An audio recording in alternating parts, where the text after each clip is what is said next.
ಸ್ನೇಹಿತರಿಗೆ, ಹಿತೈಷಿಗಳಿಗೆ, ಕಲಾವಿದರಿಗೆ ನಮಸ್ಕಾರ. ಮುಖ್ಯವಾಗಿ ಈ ಅಭಿನಯ ಭಾರತಿ ಗ್ರೂಪ್ನ ಎಲ್ಲ ಸದಸ್ಯರಿಗೆ, ಅರವಿಂದ್ ಕುಲಕರ್ಣಿಯವರಿಗೆ ನನ್ನ ನಮಸ್ಕಾರ, ವಿಶೇಷ ನಮಸ್ಕಾರ. ಯಾಕಂದರೆ ನಾನು ಆಕಾಶವಾಣಿ, ದೂರದರ್ಶನ, ನಾಟಕ, ಸಿನಿಮಾ, ಕಿರುತೆರೆ ಇವೆಲ್ಲ ಆದರೂ ಅನುಭವ ಆಗ್ಯದ.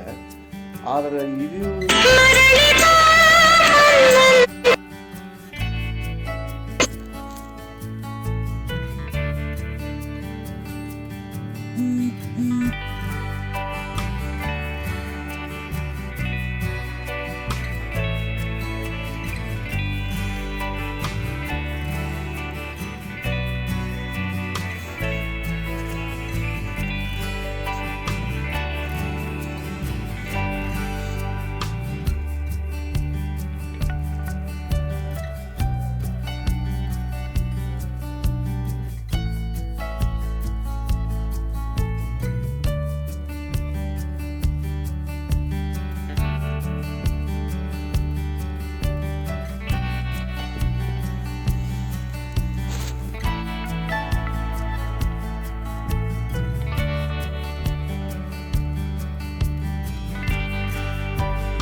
ನಮಸ್ಕಾರ ಎಲ್ರಿಗೂ.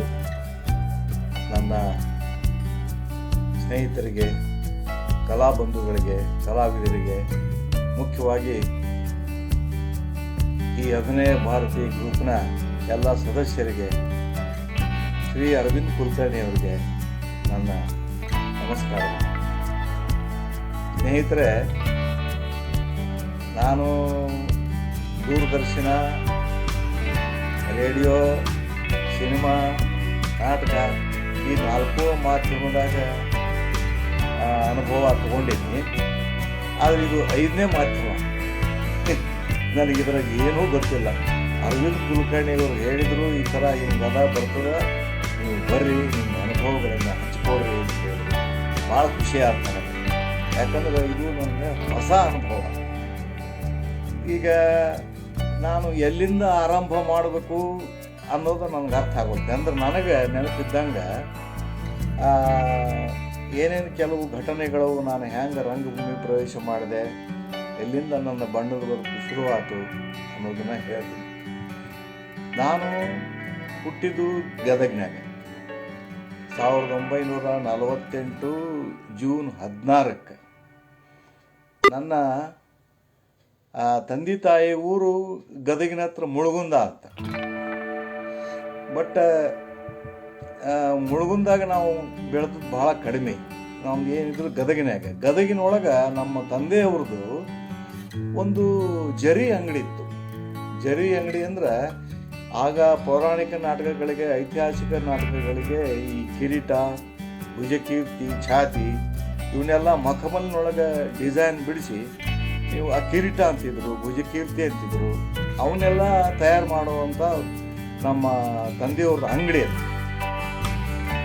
ಅಲ್ಲೇ ಸಾಧಾರಣ ಆಗ ಕರ್ನಾಟಕದಾಗ ಗುಬ್ಬಿ ಕಂಪ್ನಿ ಭಾಳ ಫೇಮಸ್ಸು. ಆಮೇಲೆ ಎಣ್ಗಿ ಬಾಳಪ್ಪನವ್ರ ಕಂಪ್ನಿ. ಅವ್ರಿಗೆಲ್ಲ ಮಾಲೀಕರು, ಕಲಾವಿದರು ನಮ್ಮ ಅಂಗಡಿಗೆ ಬಂದು ಕೂಡೋ ಪದ್ಧತಿ. ಗದಗಿನೊಳಗೆ ಸ್ಟೇಷನ್ ರೋಡ್ನಾಗ ನ್ಯಾಷನಲ್ ಸ್ಟುಡಿಯೋದ ಸಂಧಿ ಒಳಗೆ ನಮ್ಮ ಅಂಗಡಿ ಇತ್ತು, ಚಿಕ್ಕದೊಂದು. ಅಲ್ಲಿ ಎಲ್ಲ ಕಲಾವಿದರು ಬರೋರು, ನಾಟಕ ಕಂಪ್ನಿ ಮಾಲೀಕರು ಬರೋರು. ನನಗೆ ದುರ್ದೈವ ಅಂದ್ರೆ ನಾನು ಹುಟ್ಟಿದ 10 ತಿಂಗಳ ಒಳಗೆ ನಮ್ಮ ತಂದೆಯವ್ರನ್ನ ಕಳ್ಕೊಂಡೆ. ನಾನು ಅವ್ರು ಹ್ಯಾಂಗಿದ್ರು, ಇವನು ಅವ್ರು ನಮ್ಮ ಅವ್ರ ಫೋಟೋನೂ ಇಲ್ಲ, ಏನೂ ಇಲ್ಲ. ಆಗಿನ ಕಾಲಕ್ಕೆ ನಿಮ್ಗೆ ಗೊತ್ತಲ್ಲ, ಎಲ್ಲೋ ಯಾರೋ ಶ್ರೀಮಂತರು ತೆಗೆಸಿದ ಫೋಟೋಗಳು ಇದ್ದವು. ಬಟ್ ನಮ್ಮ ತಂದೆಯವ್ರ ಫೋಟೋ ನಮ್ಮ ಮನೆಗೆ ಇಲ್ವೇ ಇಲ್ಲ. ನಾವು ಇವನ್ ನಮ್ಮ ತಾಯಿದೂ ಇಲ್ಲ. ಯಾಕೋ ಏನೋ ಗೊತ್ತಿಲ್ಲ ನನಗೆ. ನಮ್ಮ ತಂದೆಯವ್ರನ್ನ ಕಳ್ಕೊಂಡ್ಮೇಲೆ ನಮ್ಮ ಸೋದರ ಮಾವಂದರು ನನ್ನ ಜೋಪಾನ ಮಾಡಿದರು. ಅಂದರೆ ಅದನ್ನು ಅವರು ಅಂಗಡಿನ ಅವರು ನಡೆಸ್ಕೊಂಡು ಹೊಂಟರು ಮುಂದೆ. ಮಾಧವರಾವ್ ಸೋಲ್ಟ್ರು ಅಂತ ಇದ್ರು. ಆಮೇಲೆ ನಾರಾಯಣರಾವ್ ಸೋಲ್ಟ್ರು ಅಂತ. ನಾರಾಯಣರಾವ್ನವರು ನಮ್ಮ ಹೆಂಡತಿ ತಂದೆ, ಅಂದರೆ ನಮ್ಮ ತಾಯಿ ತಮ್ಮನಿಗೆ ನನ್ನ ಅವರ ತಾಯಿ ತಮ್ಮನೇ ನನ್ನ ಹೆಂಡತಿಯ ತಂದೆ. ನನ್ನ ಸೋದರ ಮಾವನ ಮಗಳನ್ನು ನಾನು ಮದುವೆ ಮಾಡ್ಕೊಂಡಿದ್ದು. ಅವರು ನನ್ನ ಚಿಕ್ಕಂದಿನ ಜೋಪಾನ ಮಾಡಿದರು. ಆಮೇಲೆ ಸಾಧಾರಣ ನನಗೆ ನಾವು ತ್ರಿಕಟೇಶ್ವರ ಗುಡಿ, ಗದಗ ತ್ರಿಕಟೇಶ್ವರ ಗುಡಿ ಹತ್ತಿರ ಒಂದು ಮನೆ ಒಳಗೆ ಬಾಡಿಗೆ ಇದ್ವಿ. ಅಷ್ಟು ನೆನಪದ ನನಗೆ. 3 ವರ್ಷದವನು ಇದ್ದಾಗಿಂದ ಏನೇನು ಘಟನೆಗಳಾದವು ಎಲ್ಲ ನೆನಪದ. ಅದು ಏನೋ ಒಂದು ಕೌಟುಂಬಿಕ ಕಾರಣದಿಂದ ನಮ್ಮ ತಾಯಿ ನನ್ನ ಮತ್ತು ನಮ್ಮ ಅಕ್ಕನೊಬ್ಬರನ್ನ ಕರ್ಕೊಂಡು ಹೊರಗೆ ಬಂದ್ಬಿಟ್ರು. ಅವರು ಮುಂಡಗೋಡಕ್ಕೆ ಹೋದರು. ಮುಂಡಗೋಡು ಹತ್ರ ಕ್ಯಾಸನಕೇರಿ ಅಂತ ಒಂದು ಹಳ್ಳಿ. ಅಲ್ಲೇ ನಮ್ಮ ತಾಯಿಯವರು ಭತ್ತ ಕೊಯ್ಯೋದು, ಕಬ್ಬು ಸೋರೋದು ಇದನ್ನೆಲ್ಲ ಮಾಡಿ ನಮ್ಮನ್ನೆಲ್ಲ ಸಾಕಿದ್ರು. ಅಲ್ಲಿಂದ ಮತ್ತೆ ಈ ಕಡೆ ಬಂದ್ವಿ. ನಮ್ಮ ಅಣ್ಣ ಜೋಪಾನ ನಮ್ಮನ್ನು ಸಾಕಿ ಸಲುವಿದ. ಅಂದರೆ ಅವ ಮುಳುಗುಂದದೊಳಗೆ ಕೇವಲ 120 ಏನೋ 150 ರೂಪಾಯಿ, 100 ರೂಪಾಯಿನೋ ಅಷ್ಟು ಸಂಬಳಕ್ಕೆ ಒಂದು ಕೆಲಸಕ್ಕೆ ಸೇರ್ಕೊಂಡ. ಅವನಿಗೆ ಹಿಂದಿ ಪರೀಕ್ಷೆ ಆಗಿತ್ತು, ಹಿಂದಿ ಟೀಚರ್ ಅಂತೇಳಿ ಸೇರ್ಕೊಂಡ. ಅದ್ರಾಗನ ನಮಗೂ ದುಡ್ಡು ಕಳಿಸ್ತಿದ್ದ. ನಾವು ಅವಾಗ ಎಲ್ಲಿದ್ವಿ ಅಂದ್ರೆ ಗದಗಿನೊಳಗೆ ಗರುಡ್ ಕಂಪೌಂಡು ಅಂತಿದೆ. ಸದಾಶಿವರಾಯರ ಗರುಡು ಸದಾಶಿವರಾಯರ ಮನೆ ಕಂಪೌಂಡು. ಅಲ್ಲಿ ನಮ್ಮ ದೊಡ್ಡ ಅಕ್ಕ ಅವರಿದ್ದರು. ಅವ್ರ ಮನೆಯಾಗ ನಾವು ಇರ್ತಿದ್ವಿ. ಆ ಸದಾಶಿವರಾಯರನ್ನ ನಾನು ನೋಡಿದ್ದೀನಿ. ನಾನು ಆವಾಗ ಒಂದು 6 ವರ್ಷದವನು ಇದ್ನು. ನನಗೆ ನೆನಪಿಲ್ಲಪ್ಪ ಸರಿಯಾಗಿ. ಅವರು ನೋಡಲಿಕ್ಕೆ ಕರೆಕ್ಟ್ ರವೀಂದ್ರನಾಥ ಠಾಕೂರ್ ಇದ್ದಂಗೆ ಇದ್ದರು. ಒಂದು ಈಜಿ ಚೇರ್ ಮೇಲೆ ಯಾವಾಗಲೂ ಒಂದು ತಿಳ್ಕೊಂಡು ಕೂತಿರ್ತಿದ್ರು. ಅವ್ರನ್ನ ನೋಡಿದ್ದೀನಿ. ಅವ್ರ ಮನೆಯಲ್ಲಿ ನಾಟಕಗಳ ಪ್ರಾಕ್ಟೀಸ್ ಆಗ್ತಿದ್ವು. ಅವ್ರ ಕಂಪ್ನಿ ಹೆಸರು ದತ್ತಾತ್ರೇಯ ನಾಟಕ ಸಂಘ. ಅಲ್ಲಿ ಬೇರೆ ಬೇರೆ ನಾಟಕಗಳು ಪ್ರಾಕ್ಟೀಸ್ ಮಾಡ್ತಿದ್ರು. ನನಗೂ ಬಹಳ ಇಂಟ್ರೆಸ್ಟ್ ಇತ್ತು. ನಾನು ಆವಾಗ ಒಂದೆತ್ತ ಅಲ್ಲಿ ದಿಲ್ಲಿ ರೆಡಿಮೇಡ್ ಶಾಲೆ ಒಳಗೆ ಹೋಗ್ತಿದ್ದೆ. ಆಮೇಲೆ ನಮ್ಮ ಸೋದರ ಮಾವೊಬ್ಬರು GS ಸೋಲ್ಟ್ರು ಅಂಥೇಳಿ ಅವರು ಕನ್ನಡ ಶಾಲೆ ಮಾಸ್ತರ್ ಇದ್ದರು. ಅವ್ರು ಕೆಲಸ ಮಾಡೋ ಸ್ಕೂಲ್ನಾಗೂ ನಾನು ಸ್ವಲ್ಪ ದಿವಸ ಓದಿದೆ. ಅಂದ್ರೆ ಅದು ಗದಗಿನೊಳಗೆ 3ನೇ ನಂಬರ್ ಶಾಲೆ, ಅಂದರೆ ಒಕ್ಕಲ್ಗೇರಿಯಾಗದ. ಅಲ್ಲಿ ಅವ್ರು ಕೆಲಸ ಮಾಡ್ತಿದ್ರು. ನಾನು ಅದ ಶಾಲೆಗೆ ಹೋಗ್ತಿದ್ದೆ. ನನಗೆ ಆವಾಗ ಓದೋದು ಅಂದ್ರೆ ಸ್ವಲ್ಪ ಆಗ್ತಿರ್ಲಿಲ್ಲ. ಅಂದರೆ ಶಾಲೆಗೆ ಹೋಗೋ ಅಂದ್ಕೂಳೆ ನಾನು ತಪ್ಪಿಸಿ ಸ್ಟೇಷನ್ಗೆ ಹೋಗ್ಬಿಡ್ತಿದ್ದೆ, ರೈಲ್ವೆ ಸ್ಟೇಷನ್ಗೆ. ಗದಿನಾಗ ರೈಲ್ವೆ ಸ್ಟೇಷನ್ಗೆ ಹೋಗಿ ಅಲ್ಲಿ ರೈಲ್ವೆ ಹಳಿಗೆ ಹಾಕಿರ್ತಿದ್ರು ಬೆಂಚ್ ಕಲ್ಲು. ಆ ಬೆಂಚ್ ಕಲ್ಲು ತೊಗೊಂಬಂದು ನಮ್ಮ ತಾಯಿಗೆ ಕೊಟ್ಬಿಡಿ, ಆಕೆ ಸುಮ್ಮನೆ ಆಗಿಬಿಡತ್ತೆ. ಅದು ಜನ ಹುಡುಗರು ನಾವು ಬರೋದೇ ಇಲ್ಲ ಸಾಲಿಗೆ ಅಂದ್ಕೂಳೆ ಮತ್ತೆ ಒಂದು ದಿವಸ ಬರೋಬ್ಬರಿ ಪಡ್ದು ಬಿದ್ದು ಅವಾಗಿಂದ ಮತ್ತೆ ಹೋಗ್ಲಿಕ್ಕೆ ಹತ್ತಿದೆ. ಅಲ್ಲೇ ಗರುಡ ಕಾಂಪೌಂಡ್ನೊಳಗೆ ಎನ್ ಸುಮತಿ ಮೈಸೂರು ಅಂತೇಳಿ ಒಬ್ಬ ನಟಿ ಇದ್ರು. ಅವರು ಆಗಿನ ಕಾಲದಾಗ ವಿಚಿತ್ರ ಪ್ರಪಂಚ, ಕೋಕಿಲವಾಣಿ ಅಂತೇಳಿ ಬ್ಲ್ಯಾಕ್ ಆ್ಯಂಡ್ ವೈಟ್ ಸಿನಿಮಾಗಳಾವಾಗ ಅದ್ರಾಗ ಮಾಡಿದವರು ಅವರು ಅಲ್ಲೇ ವಾಸವಾಗಿದ್ರು ಗರುಡ ಕಾಂಪೌಂಡ್ನಾಗ. ಅವ್ರ ಮಗ ಒಬ್ಬ ನನ್ನ ವಯಸ್ಸಿನವನ ಇಲ್ಲ, ರವಿ ಅಂತೇಳಿ. ಅವ್ರಿಗೆ ನಮ್ಗೆ ಭಾಳ ಆತ್ಮೀಯತೆ ಇತ್ತು. ಅವರು ಸೂಟಿ ಬಂದು ನಮಗೆ ಸಾಲಿ ಸೂಟಿ ಆದ್ಕೊಳ್ಳೆ ನಡೆಯುವ ಕಂಪ್ನಿಗೆ ಹೋಗೋಣ ಅಂಥೇಳಿ ನಾನು ಕರ್ಕೊಂಡು ಹೋಗ್ತಿದ್ದು. ಫಸ್ಟ್ ಟೈಮ್ ನಾನು ಹೋಗಿದ್ದು ಬಿಜಾಪುರಕ್ಕೆ. ಅದು 59-60 ಇರಬೇಕು. ಅಲ್ಲೇ ಮೃಡದೇವ ಗವಾಯಿಗಳ ಕಂಪನಿ, ಅಮರೇಶ್ವರ ನಾಟ್ಯ ಸಂಘ ಸಿಂಧನೂರು ಅಂತೇಳಿ ಆ ಕಂಪ್ನಿ ಹೆಸರು. ಅಲ್ಲಿ ಟಿಪ್ಪು ಸುಲ್ತಾನ ಆಮೇಲೆ ಇನ್ಯಾವ್ಯಾವ ನಾಟಕ ಆಡ್ತಿದ್ರು. ನಮಗೆ ನೆನಪಿರೋದು ಅದು ಒಂದ. ಆಮೇಲೆ ಕೌಲಿ ಚಂದ್ರಸಪ್ಪನವರು ಅಂತ ಒಬ್ಬರು, ಅವರು ಒಂದು ಕಂಪ್ನಿ ಇತ್ತು.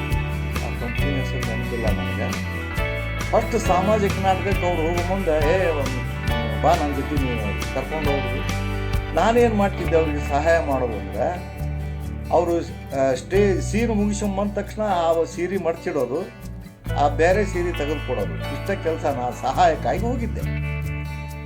ಅದು ಆ ನಾಟಕ ಯಾವುದು ಅಂದರೆ ಹೆಣ್ಣು ಗೊಂಬೆ ಅಂತ. ಆ ನಾಟಕದೊಳಗೆ ಅವ್ರದ್ದು ಕುರುಡಿ ಪಾತ್ರ. ನಾನು ಅವ್ರ ಮಗ, ಚಿಕ್ಕ ಹುಡುಗ, ನನ್ನನ್ನು ಜೊತೆಗೆ ಕರ್ಕೊಂಡು ಹೋಗೋದು. ರಸ್ತಾ ಸೀನ್ ಒಳಗೆ ಭಿಕ್ಷೆ ಬಿಡೋದು ಒಂದು ಸೀನ್ ಇತ್ತು. ಅವರು ನೀವು ಹುಡುಗನ ಕರ್ಕೊಂಬಂದಿರಲ್ಲ, ಇವನ್ನ ಕರ್ಕೊಂಡು ನಡ್ರಿ ಅಂದರು. ನಾನು ಆಯಿತು ಅಂಥೇಳಿ ನಾನು ಎಂಟ್ರಿ ಆದೆ. ಕರ್ಕೊಂಡು ಹೋದರು. ಒಂದು ಹಾಡು, ಅವರು ಒಳ್ಳೆ ಹಾಡುಗಾರ್ತಿ, ಅವರು ಭಾಳ ಚಂದ ಹಾಡ್ತಿದ್ರು. ಅವ್ರು ಹಾಡ್ದಂಗೆಲ್ಲ ಅಲ್ಲಿ ನಿಮಗೆ ಗೊತ್ತಲ್ಲ, ಪ್ರೇಕ್ಷಕರು ರೊಕ್ಕ ಒಗಿತಿದ್ರು. 4 ಅಣೆ 8 ಅಣೆ. ಆವಾಗ 8 ಅಣೆ ಅಂದ್ರೆ ದೊಡ್ಡದು, ಬೆಳ್ಳಿ ರೂಪಾಯಿ ಇರುವ ಅವಾಗ. ನಾವೆಲ್ಲ ಆಯ್ಕೊಂಡು ಇದು ಅರ್ಧ ಕೆಲಸ ನಂದು. ಆ ಸೀನ್ ಮುಗಿಸ್ತೀವಿ. ಆಮೇಲೆ ಮುಂದೆ ಆ ಕಂಪ್ನಿದ ಕ್ಯಾಂಪ್ ಅದು ಅಷ್ಟ 4 ದಿವಸ 5 ದಿವಸಕ್ಕೆ ಕರೆಸ್ತಿದ್ರು ಅವರು. ಅದು ಯಾಕಂದ್ರೆ ಅವರು ಎಷ್ಟು ಒಳ್ಳೆ ಹೆಸರಿದ್ದ ನಟಿ ಅಂದ್ರೆ, ಆಗಿನ ಕಾಲಕ್ಕೆ ಒಂದು 100 ರೂಪಾಯಿ ಒಂದು ನೀವು ನೋಡಿರ್ಬೋದು, ದೊಡ್ಡ ನೋಟ್ ಇತ್ತಾವ 100 ರೂಪಾಯಿದು. ಅದನ್ನು ಹಿಂಗೆ ರಂಗಪಾಟಿ ಒಳಗೆ ಇಟ್ಟ ಮೇಲೆ ಅದನ್ನು ತೊಗೊಂಡು ನೆಕ್ಸ್ಟ್ ಮೇಕಪ್ ಹಾಕ್ಕೊಳ್ಳೋರು. 100 ರೂಪಾಯಿ ಇಟ್ಟ ಮೇಲೆ ಅದನ್ನು ತೊಗೊಂಡು ಮೇಕಪ್ಪು. ಆಗಿನ ಕಾಲ ಅಂದ್ರೆ 59-60 ಇಸ್ವಿ ಒಳಗೆ ಅವ್ರಿಗೆ ಒಂದು 100 ರೂಪಾಯಿ ಸಂಭಾವನೆ ಒಂದು ದಿವಸಕ್ಕೆ. ಹೋಗಬರೋ ಖರ್ಚೆಲ್ಲ ಅವ್ರದ್ದೇ. ಅದೊಂದು ಆ ಕ್ಯಾಂಪ್ ಮುಗೀತು. ಬಿಜಾಪುರಕ್ಕೆ ಇವರು ಮೃಡದೇವ ಗವಾಯಿ ಕಂಪ್ನಿಗೆ ಟಿಪ್ಪು ಸುಲ್ತಾನ್ ನಾಟಕ, ಟಿಪ್ಪು ಸುಲ್ತಾನದಲ್ಲಿ ಅವರು ಜಯಂತಿ ಅಂತ ಒಂದು ಕ್ಯಾರೆಕ್ಟರ್ ಅದ್ರಾಗ, ಆ ಜಯಂತಿ ಪಾತ್ರ ಮಾಡ್ತಿದ್ರು. ನಂದು ಅದೇ, ನಂದೇನು ಬೇರೆ ಇದು ಕೆಲಸ ಇರಲಿಲ್ಲ. ಅವ್ರಿಗೆ ಡ್ರೆಸ್ ಚೇಂಜ್ ಮಾಡುವಾಗ ಸೀರೆ ಕೊಡೋದು, ಆಮೇಲೆ ಟ್ರೀಟ್ಮೆಂಟ್ ಮಾಡಿಸಿಡೋದು. ಆಮೇಲೆ ಅವರು ನಮ್ಮ ಒಂದೇ ಕಡೆ ಇರ್ತೀವಿ, ಅವ್ರ ಯಜಮಾನ್ರು ನಾವೆಲ್ಲ ಒಂದೇ ಮನೆಯಾಗ ಇರೋದು. ಆವಾಗ 8 ಅಣೆ ಕೊಟ್ಟರೆ ಒಂದು ಗ್ಲಾಸ್ ತುಂಬ ಕೆನೆ ಬರೋದು, ಹಾಲಿನ ಕೆನೆ. ಅವರು ಏನು ಹೇಳೋರು ಗೊತ್ತಾ, ಕೆನೆ ತಂದಿಟ್ಟೇನೋ? ಹ್ಞೂ ಮಮ್ಮಿ ತಂದಿಟ್ಟಿ.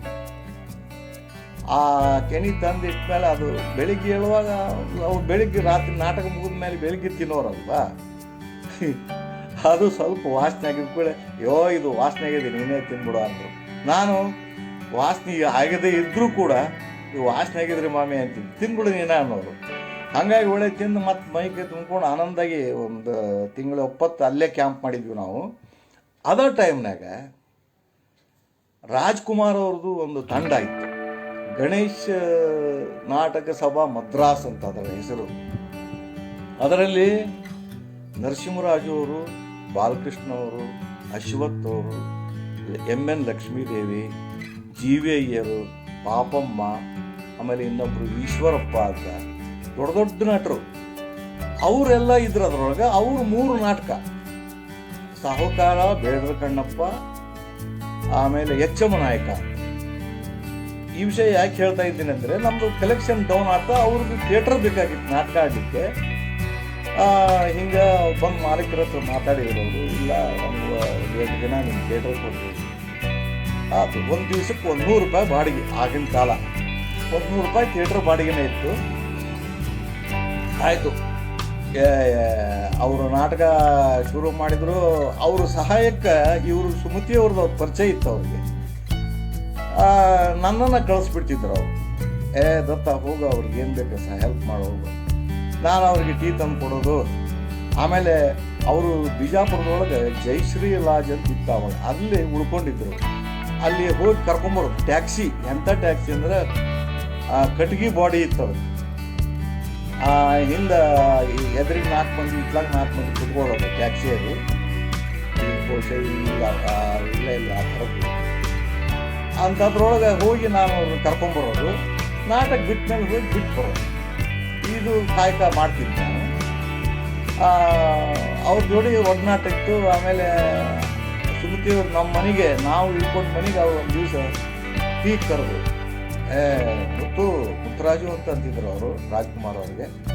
ನಮ್ಮ ಮನೆಯಲ್ಲಿ ಒಂದು ದಿವಸ ಬಂದ್ಬಿಡಪ್ಪ ಮನೆಗೆ, ಎಲ್ಲ ಬಂದ್ಬಿಡಿ, ಟಿಫನ್ ಮಾಡ್ಕೊಂಡು ಹೋಗಿ. ಒಂದು ದಿವಸ ಬಂದರು ಬಿಜಾಪುರದಲ್ಲಿ. ಬಂದ್ರಂದರೆ ಆಗ ರಾಜ್ಕುಮಾರ್ ಅವ್ರದ್ದು ಒಂದು 4 ಅಥವಾ 5 ಸಿನಿಮಾಗ ರಿಲೀಸ್ ಆಗಿದ್ವು ಅಷ್ಟೆ. ಆದರೆ ಎಂಥ ವರ್ಚಸ್ಸು ಅಂದರೆ, ನಾಟಕ ಆಗಿನ ಕಾಲಕ್ಕೆ ಅದು ಹೈಯೆಸ್ಟ್ ರೇಟ್ ಎಷ್ಟು ಅಂದರೆ ₹10. ಮುಂದಿನ ಚಾಲು ₹10. ಎಲ್ಲ ಫುಲ್ಲಾಗಿ ಜನ ಏನು ಮಾಡೋರು, ನಮ್ಗೆ ಅವ್ರ ನಾಟಕ ನೋಡೋದು ಬೇಡ, ಅವ್ರನ್ನ ನೋಡಿ ಹೋಗ್ತೀವಿ ನಾವು, ತೊಗೊಳ್ರಿ ಅಂತೇಳಿ ನಮಗೆ ಅಲ್ಲಿ ಗೇಟ್ ಕೀಪರ್ ರೊಕ್ಕ ಕೊಟ್ಬಿಟ್ಟು ಒಳಗೆ ಬರ್ಲಿಕ್ಕೆ ಹತ್ಬಿಟ್ರು. ಅದನ್ನು ಮಾಲೀಕರು ಗಲಾಟೆ ಆಗುತ್ತವೆ, ಒಳಗೆ ಯಾರೋ ಇಲ್ಲ, ಅವ್ರನ್ನ ನೋಡಿ ಹೋಗಿರ್ತೀವಿ. ಅವರನ್ನು ನೋಡಲಿಕ್ಕೆ ರೊಕ್ಕ ಕೊಟ್ಟು ಬರ್ತಿದ್ರು. ಅಂದರೆ ಅಷ್ಟು ಅವ್ರದ್ದು ಪ್ರಭಾವ ಭಾಳ ಇರ್ತಾವ. ಆಮೇಲೆ ಈ ನಮ್ಮ ಮನೆಗೆ ಒಂದು ದಿವ್ಸ ಬಂದರೆ ಎಲ್ಲ ಜನ ಅಲ್ಲಿ ಬಂದ್ಬಿಟ್ರು. ಇಲ್ಲಿ ಬಂದ ಅಂತ ನಮಗೆ ಸಹಿ ಮಾಡಿಸ್ಕೊಡು. ಅವಾಗ ಅದೇನಿಲ್ಲ, ಭೇಟಿ ಆಗ್ಬೇಕು, ನೋಡ್ಬೇಕು. ಕ್ಯಾಮ್ರಾ ಅಂತೂ ಇಲ್ಲ, ಅಂದರೆ ಮೊಬೈಲ್ ಇಲ್ಲ, ಏನಿಲ್ಲ. ಅವಾಗೇನು ಫೋಟೋ ಗಿಟೋ ಯಾರು ಮಾಡ್ತೀವಿ, ಬಟ್ ಅವ್ರನ್ನ ನೋಡ್ಬೇಕು. ಅದು ನಮ್ಮ ಮನೆಗೆ ಬರೋರು ಒಂದು ಸಲ ಬಂದಿದ್ರು. ಮತ್ತು ಅವ್ರನ್ನ ಟ್ಯಾಕ್ಸಿ ಹೋಗಿ ಕಳಿಸಿ ಬಂದ್ವಿ. ಇಷ್ಟಾದಮೇಲೆ ಆ ಕ್ಯಾಂಪ್ ಮುಗೀತು. ಆ ಕ್ಯಾಂಪ್ ಮುಗಿದ್ಮೇಲೆ ವಾಪಸ್ ಬಂದ್ವಿ. ಅಷ್ಟೊತ್ತಿಗೆ ನಮ್ಮ ಅಣ್ಣ, ಇದನ್ನ ಮಾಡ್ಕೊತ ಹೋದೆ ಅಂದ್ರೆ ನೀನು ಸಾಲಿ ಕಲಿಯೋದೇ ಇಲ್ಲ, ನಡಿ ಸಾಲಿಗೆ ಹಚ್ತೀವಿ. ಹುಂಡ್ರಿಗೆ ಒಳಗೆ 6ನೇದಿಂದ ನನ್ನ ಇದು ಎಜುಕೇಷನ್ ಸ್ಟಾರ್ಟ್ ಆಯ್ತು. ಹುಂಡ್ರಿಗೆ ಹೈಸ್ಕೂಲ್ನಾಗ ಸ್ಟಾರ್ಟ್ ಆಯ್ತು. ಅಲ್ಲಿ SLC ಮುಗೀತು. ಮುಗಿದ್ಮೇಲೆ ಅಲ್ಲೇ ಬಸವರಾಜದ್ದು ನಾಟಕ ಕಂಪನಿ ಮುಗೀತು. ನಾನು SLC ಓದೋ ಮುಂದೆ ತಾಯಿ ಕರಡು ಅಂತ ಒಂದು ನಾಟಕ. ಆ ನಾಟಕ ಭಾಳ ಚೆಂದಿತ್ತು. ಹಳ್ಳಿ ಜನರು ಆವಾಗ ಮನರಂಜನೆ ಚಕ್ಕಡಿ ಕಟ್ಕೊಂಡು ಬಂದು ನಾಟಕ ನೋಡ್ತಿದ್ರು. ಭಾಳ ಒಳ್ಳೆ ನಾಟಕ. ನಾನು ಹೋಗಿ ಬರೋದು ಮಾಡ್ತಿದ್ದೆ. ನನಗೆ ನಮ್ಮ ಮಾಮಾರಿಂದ ಅವ್ರದ್ದು ಆ ಕಂಪನಿಯಾಗ ಯಾರೋ ಒಬ್ಬರು ಕಲಾವಿದರಿದ್ರು, ಅವ್ರ ಪರಿಚಯ. ನಾನು ದಿವಸ ಹೋಗ್ತಿದ್ದೆ. ನನಗೆ ಅದು ಇಂಟ್ರೆಸ್ಟ್ ಬಂದ್ಬಿಡ್ತು. ನಾನು ಯಾಕೆ ಆಗಬಾರ್ದು, ನಾನು ಅದನ್ನೇ ಯಾಕೆ ಮಾಡೋದು. ನಮಗೆ ನಮ್ಮ ಅಣ್ಣ ಅವ್ರದ್ದು ಒಂದು ಹಿಡ್ತಿತ್ತಲ್ಲ, ಎಲ್ಲೂ ಬಿಡ್ತಿದ್ದಿಲ್ಲ ಅವರು. ಕೊನೆಗೆ SLC ಮುಗೀತು. ಗದಗಿನ ಸೆಂಟರ್ನಾಗ SLC ಮುಗಿದ್ವಿ. ವಿದ್ಯಾದಾನ ಸಮಿತಿ ಹಚ್ಕೊಂಡಾಗ ಅದ ಸೆಂಟ್ರು. ಅಲ್ಲಿ ಮುಗಿದ ಮೇಲೆ ಗದಗಿನಾಗ ಮುಂದೆ ಎಜುಕೇಷನ್ ಕಂಟಿನ್ಯೂ ಮಾಡಿದೆ. ಅಂದ್ರೆ ನಮ್ಮ PUCವರೆಗೂ ನಮ್ಮ ತಾಯಿ ನಮಗೆ ಅವ್ರ ಸೇವೆ ಮಾಡ್ತಿದ್ದೆ ನಾನು. ಆಮೇಲೆ ನಮ್ಮ ತಾಯಿ ತೀರ್ಕೊಂಡ್ರು. ಅವರು ಚೆನ್ನಾಗಿ ಸೇವೆ ಮಾಡಿದೆ. ಆಮೇಲೆ ನನಗೆ ಹಾಡಬೇಕು, ಸಂಗೀತದ ಮೇಲೆ ಭಾಳ ಇಷ್ಟ ಇತ್ತು, ಹಾಡ್ತಿದ್ದೆ. ಆವಾಗ ರಾಜ್ಕುಮಾರ್ ಅವ್ರ ಜೋಡಿ ಇದ್ನಿ ಅಂತ ಹೇಳಿದ್ನಲ್ಲ, ಅವರು ಸುಮತಿಯವರೇ ಭಾಳ ಚಂದ ಹಾಡ್ತಾನೆ, ಒಂದು ಹಾಡಪ್ಪ ನೋಡೋಣ. ಆದರ್ಶ ಸತಿ ಅನ್ನೋದೊಂದು ಸಿನಿಮಾದ ಒಂದು ಹಾಡು ನಾನು ಭಾಳ ಹಾಡ್ತಿದ್ದೆ. ಪ್ರಭು ಪನ್ನಗರಾಯ ಹೊರೆಹರಿಸು ಪತಿ ಸೇವೆಯ ಸತಿ ಬಿಡಿಸು, ಇದೊಂದು ಹಾಡಿತ್ತು. ಆಮೇಲೆ ಪಾಪಿಯ ಜೀವನ ಪಾವನಗೊಳಿಸುವ ಪರಶಿವಲಿಂಗ ನಮೋ ಹರ ಹರ ಶಂಭೋ ಮಹಾದೇವ. ಇಂಥ ಹಾಡು ಅವ್ರ ಮುಂದೆ ಒಂದು ಹಾಡು ಹಾಡಿದೆ. ಚೆನ್ನಾಗಿ ಹಾಡ್ತೀಯ ಕಣೋ ನೀನು, ಬಂದ್ಬಿಡು ನಮ್ಮ ಟ್ರೂಪ್ಗೆ. ಅವರು ಸುಮತಿಯವರು ನಮ್ಮ ಹುಡುಗ ವಾಪಸ್ ಕರ್ಕೊಂಡು ಹೋಗಿ ನಮ್ಮ ಸಾಲಿಗೆ ಹೋಗ್ತಾರೆ, ಅವನೆಲ್ಲಿ ಕಳಿಸೋದಿಲ್ಲ. ಮತ್ತು ವಾಪಸ್ ಅಲ್ಲಿಂದ ನಮ್ಮದು SLC ಆಯ್ತು, PUC ಬೀತು, ನಮ್ಮ ತಾಯಿ ತೀರ್ಕೊಂಡ್ರು. ಆಮೇಲೆ ಡಿಗ್ರಿನೂ 1 ವರ್ಷ ಕಾಲೇಜ್ಗೆ ಹೋದೆ ನಾನು. ಆಮೇಲೆ ಎಕ್ಸ್ಟರ್ನಲ್ ಮಾಡಿಕೊಂಡು ಡಿಗ್ರಿ ಮಾಡಿಕೊಂಡೆ. ಆಮೇಲೆ ನನಗೆ ಸಂಗೀತದ ಮೇಲೆ ಭಾಳ ಆಸೆ ಇತ್ತಲ್ಲ. ಅಲ್ಲೊಂದು ಮ್ಯೂಸಿಕ್ ಪಾರ್ಟಿ ಇತ್ತು ಗದಗಿನಾಗ, ಅಜಂತ ಮ್ಯೂಸಿಕ್ ಪಾರ್ಟಿ. ಅದರೊಳಗೆ ನಾನು ಸಿಂಗರ್ ಆಗಿ ಸೇರ್ಕೊಂಡೆ. ಅದೋ ಪರಿಚಯ ಇತ್ತು. ಚೆನ್ನಾಗಿ ಹಾಕಿ ಬಾಬಾ ನಮ್ಮ ಇದಕ್ಕೆ ಬಾಬು. PB ಶ್ರೀನಿವಾಸನ ಹಾಡು, ಮನ್ನಾಡಿನ ಹಾಡು ಹಾಡ್ತಿದ್ದೆ ನಾನು. ಅದು ಸಾಲಿ ಅವೆಲ್ಲ ಇಲ್ದಾಗ ಸೂಟಿ ಒಳಗೆ. ಮತ್ತು ಸಾಲಿ ಶುರುವಾದ, ಕಾಲೇಜ್ ಚಲೋ ಆತಂದ್ರೆ ಮತ್ತೆ ರೆಗ್ಯುಲರ್ ಕಾಲೇಜ್ ಹೋಗ್ತಿದ್ದೆ. ಎಲ್ಲ ಆಯ್ತು. ಆಮೇಲೆ ಒಂದು ದಿವಸ ಏನಾಯ್ತು, ಗುಡಿಗೇರಿ ಬಸವರಾಜರು ನಮ್ಮ ಮ್ಯೂಸಿಕ್ ಕಾರ್ಯಕ್ರಮ ನೋಡಿದರು. ನೋಡಿದಾಗ ನಮ್ಮ ಕಂಪ್ನಿಗೆ ಹಿನ್ನೆಲೆ ಆಡ್ಲಿಕ್ಕೆ ಬಂದ್ಬಿಡೋಣ ಏನಾದ್ರು. ನಮ್ಮ ಹಿರಿಯ ಅಕ್ಕ ವತ್ಸಲಾಬಾಯಿ ಅಂತ, ಅವರು ರಂಗಭೂಮಿ ನಟಿ. ಅವ್ರ ಕಂಪ್ನಿಗೆ ಹೋಗೋದು ಬರೋದು ಮಾಡ್ತಿದ್ರು, ಅಂದರೆ ಪಾತ್ರ ಮಾಡ್ತಿದ್ರು. ನಮ್ಮ ಮಾವ ಅವರು ಜೊತೆಗೆ ಹೋಗಿರ್ತಿದ್ರು. ನಮ್ಮ ಮಾವಾರ್ದು ಏನು ಕೆಲಸ ಅಂದರೆ, ಮಹಾಂತೇಶ ಶಾಸ್ತ್ರಿಗಳು ಅಂತ ಒಬ್ಬರಿದ್ರು ಗದಗಿನೊಳಗೆ, ನಾಟಕ ಬರೆಯೋರು. ಅವರ ನಾಟಕಗಳನ್ನು ಇವರು ಕಾಪಿ ಮಾಡೋರು, HT ಮಹಾಂತೇಶ ಶಾಸ್ತ್ರಿ ಅಂತ. ಹಾಗಾಗಿ ಆ ಮಹಾಂತೇಶ ಶಾಸ್ತ್ರಿಗಳು ನಾನು ನೋಡಿ, ನಾಟಕ ಸುಮ್ಮನೆ ಪೂರ್ತಿಯಾಗಿ ಸೂಟ್ಯಾಗ ಪಾಠ ಮಾಡು. ನಮ್ಮನ್ಯಾಗ ಆಸ್ಪದ ಕೊಟ್ಟಿದ್ದಿಲ್ಲ ನನಗೆ. ನಮ್ಮ ಅಕ್ಕ ಅವ್ರನ್ನ ಬಿಟ್ಟು ಬನಶಂಕರಿ ಜಾತ್ರೆ ಕ್ಯಾಂಪಿಗೆ ಹೋದಾಗ, ಮಾಡು ಯಾವ್ದಾರು ಸಣ್ಣ ಪಾತ್ರ ಮಾಡು. ನಾನು ನಮ್ಮ ಮನ್ಯಾಗ ಬಿಟ್ಟು ಪರ್ಮಿಷನ್ ಕೊಟ್ಟಿದ್ದಿಲ್ಲ. ಕೊನೆಗೆ ಏನಾಯ್ತು, ಡಿಗ್ರಿ ಮುಗಿಸಿದೆ, ಎಲ್ಲ ಆಯ್ತು. ಕೆಲಸ ಬೇಕಲ್ಲ, ಅದು ಅಲ್ಲಿವರೆಗೂ ಹ್ಯಾಂಗ ಮಾಡಿ ನಾಟಕ ಕಂಪ್ನಿಗೆ ಹೋದ್ರಾತು, ಪಾಠ ಮಾಡೋಣ. ಕೌಟುಂಬಿಕ ಸಮಸ್ಯೆಗಳು ಇದ್ದವು. ಒಬ್ಬರು ದುಡಿಯೋದು, 4 ಮಂದಿ ಕೂಡ್ತಿನೋದು, ಭಾಳ ಕಷ್ಟ ಕಾಲ ಆಯಿತು. ನಾನು ಹಿನ್ನೆಲೆ ಹಾಡ್ಲಿಕ್ಕೆ ಬರ್ತೀನಿ ರೀ ಮಾಲೀಕರ, ಬಾ. ನಾನು ಅವರ ಸೂಳೆ ಮಗ ಅಂತ ಒಂದು ನಾಟಕ, ಅವರು ಅದೇ ಒಂದೇ ನಾಟಕನ 7 ವರ್ಷ ಆಡಿರೋದು. 7 ವರ್ಷ, ನನಗೆ ನೆನಪಿದ್ದಂಗೆ ಬನಶಂಕರಿ ಜಾತ್ರೆ ಒಳಗೆ 3 ನಾಟಕ, 3ರಿಂದ 6, 6ರಿಂದ 9, 9ರಿಂದ ಹಿಂಗೆ 3 ನಾಟಕ. ಅಲ್ಲಿ 6 ಕಂಪ್ನಿಗಳು ಬರ್ತಿದ್ವು. ಅವು ಮೊದಲ ಹೋಗಿ ಇವರು 2 ತಿಂಗಳ ಮೊದಲ ಜಾಗಕ್ಕೆ ಅಡ್ವಾನ್ಸ್ ಕೊಟ್ಟು ಥಿಯೇಟ್ರ್ ಹಾಕ್ಸ್ತಿದ್ರು. ಅಲ್ಲಿ ನಾನು ಹಾಡಿಲ್ದ ಅವ ಪಾತ್ರ ಮಾಡ್ತಿದ್ದೇ ಇಲ್ಲ. ಅಷ್ಟು ಅಡಿಕ್ಟ್ ಆಗಿಬಿಟ್ಟಿದ್ದ. ದತ್ತು ನೀ ಹಾಡಬೇಕ, ಆಯ್ತು ರೀ ಅಂತ. ಕೊನೆಗೆ ಏನಾಗ್ಬಿಡ್ತು, ಒಂದು ದಿವಸ ಒಂದು ಯಾವುದೋ ಪಾತ್ರ ಮಾಡೋನು, ಅದ್ರಾಗ ಒಂದು ಗೌಡನ ಮಗನ ಪಾತ್ರ. ಅವನು ಅಕಸ್ಮಾತಾಗಿ ಅವನ ನಾಟಕ ಪಾತ್ರ ಮಾಡ್ಲಿಕ್ಕೆ ಆಗಲಿಲ್ಲ. ಅವತ್ತು ಜ್ವರನೋ ಏನೋ ಸಮಸ್ಯೆ ಆಯ್ತು. ಕೊನೆಗೆ ಅವರು ಅಲ್ಲಿದ್ದವ್ರು ನಟರಲ್ಲೇ ದತ್ತು ಇದ್ದಾನಲ್ಲ, ಮಾಡಿಸ್ತಾರೆ ಅವನ ಕಡೆ ಅಂದರು. ನಾ ಹೆಂಗೂ ನಾಟಕ ನೋಡ್ತಿದ್ದೆ ಡೈಲಿ, ನನಗೆ ಡೈಲಾಗ್ ಎಲ್ಲ ಗೊತ್ತಾಯಿದ್ವ. ಧೈರ್ಯ ಮಾಡಿ ನೀನು ತಮ್ಮ. ಆಯಿತು, ಮಾಡಿದೆ, ಸಹಿ ಎಣಿಸ್ಕೊಂಡೆ. ಅಂದರೆ ಆಗ ಹಿನ್ನೆಲೆ ಹಾಡಂದ್ರೆ ಈ ಕಲಾವಿದರು ತಾವೇ ಹಾಡೋರು. ಈಗ ಬಂದವೆಲ್ಲ ಇವು ಲಿಪ್ ಮೂವ್ಮೆಂಟ್ ಮಾಡಿ ಅಲ್ಲಿ ರೆಕಾರ್ಡ್ ಹಾಕ್ತಾರೆ, ಹಾಡ್ತಾರೆ. ಆವಾಗ ಅವರೇ ಗಾಯಕ ನಟರೇ ಜಾಸ್ತಿ. ಆವಾಗ ನಾನು ಹಾಡ್ಕೊಂಡು ಪಾಠ ಮಾಡ್ತಿದ್ದೆ. ನನಗೆ ಹೆಂಗೂ ಸಿಂಗರ್ ಗೊತ್ತಿತ್ತಲ್ವ, ಹಾಡ್ಕೊಂಡು ಪಾಠ ಮಾಡ್ತಿದ್ದೆ. ಎಲ್ಲರಿಗೂ ಖುಷಿ ಆಗಿಬಿಟ್ಟು, ಇಂಪ್ರೆಷನ್ ಆಯ್ತು. ನಾನು ಹಂಗಾರೆ ಆಯಿತು, ಕಂಟಿನ್ಯೂ ಅಲ್ಲೇ ಹೋಗಿ 70ನೇ ಇಸ್ವಿಗೆ ಡಿಗ್ರಿ ಮುಗೀತು ನಂದು. ಮತ್ತು ನಾಟಕ ಕಂಪ್ನಿಗೆ ಹೋದೆ. ಬೇರೆ ದಾರಿ ಇಲ್ಲ. ನಾಟಕ ಕಂಪ್ನಿಗೆ ಹೋದೆ. ಅಲ್ಲೇ ಸಾಧಾರಣ ಅವ್ರ ಕಂಪ್ನಿ ಒಳಗೆ ಒಂದು ಸೂಳೆ ಮಗ ಅಂತ ಒಂದು ಹೊರನೋಡಿ ಹೆಣ್ಣು ಕೊಡು, ಬಣ್ಣದ ಹೆಣ್ಣು, ಈಗ ಒಂದು ಸಾಮಾಜಿಕ ನಾಟಕ ಒಂದು 5-6 ನಾಟಕ ಆಡ್ತಿದ್ರು ಅವರು. ಪೌರಾಣಿಕ ಆಡ್ತಿದ್ದಿಲ್ಲ ಇನ್ನು. ಆಮೇಲೆ ಮುಗೀತು. ನಾಟಕದಲ್ಲಿ ಶುರು ಮಾಡಿದೆ. ನಾವು ಅಲ್ಲಿ ಏನಾಯ್ತಂದ್ರೆ ಹುಬ್ಬಳ್ಳಿ ಒಳಗೆ ಒಂದು ದಿವಸ ಹುಬ್ಬಳ್ಳಿ ಕ್ಯಾಂಪು 71ರಿಂದ 76ವರೆಗೂ ಅಲ್ಲೇ ಇತ್ತು ಕ್ಯಾಂಪು. ನಮ್ದು ಒಂದು 2 ಕಂಪ್ನಿ ಮಾಡಿದ್ರು ಅವರು. ಹಾವೇರಿಗೆ ಒಂದು ಕ್ಯಾಂಪ್ ಹಾಕಿದ್ರು. ಹುಬ್ಬಳ್ಳಿ ಒಳಗೆ ನಾನು ಪಾರ್ಟ್ ಮಾಡುವಾಗ KMC ಒಳಗೆ ಒಂದು ಶೋ ಇಟ್ಟು ಅವ್ರು ಬಂದು, ಅದು ಹೊರನೋಡಿ ಹೆಣ್ಣು ಕೊಡೋ ನಾಟಕ ಭಾಳ ಫೇಮಸ್. ಅದು 444 ಪ್ರಯೋಗ ಕಂಟಿನ್ಯೂ ಆಯಿತು ಹುಬ್ಬಳ್ಳಿಯಲ್ಲಿ. 444 ಹೈಯೆಸ್ಟ್ ಅದು. ಆಮೇಲೆ ಬೇರೆ ಬೇರೆ ನಾಟಕ ಬೇರೆದವರು ಕಂಟಿನ್ಯೂ ಮಾಡಿದರು. ಬಟ್ ನಮ್ಮದು ಮಾತ್ರ ಅದೇ ಕಲಾವಿದರು, ಅದೇ ನಾಟಕ 444 ಪ್ರಯೋಗ.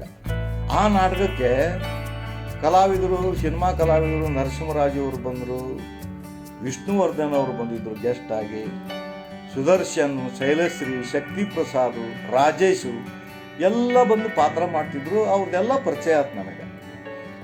ಒಮ್ಮೆ ಏನಾಗ್ಬಿಡ್ತು, KMC ನಾಟಕ ಆಡ್ರಿ ಅಂತ KMC ನಾಟಕಕ್ಕೆ ಹೋದ್ವಿ. ಅಲ್ಲಿ ಮ್ಯಾಟ್ನಿ ಆಡ್ಕೊಂಬಂದು ಇಲ್ಲಿ ರಾತ್ರಿ 10ವರೆಗೆ ನಾಟಕ ಹುಬ್ಬಳ್ಳಿಯಾಗ ಶಕ್ತಿ ಥಿಯೇಟರ್ನಾಗ.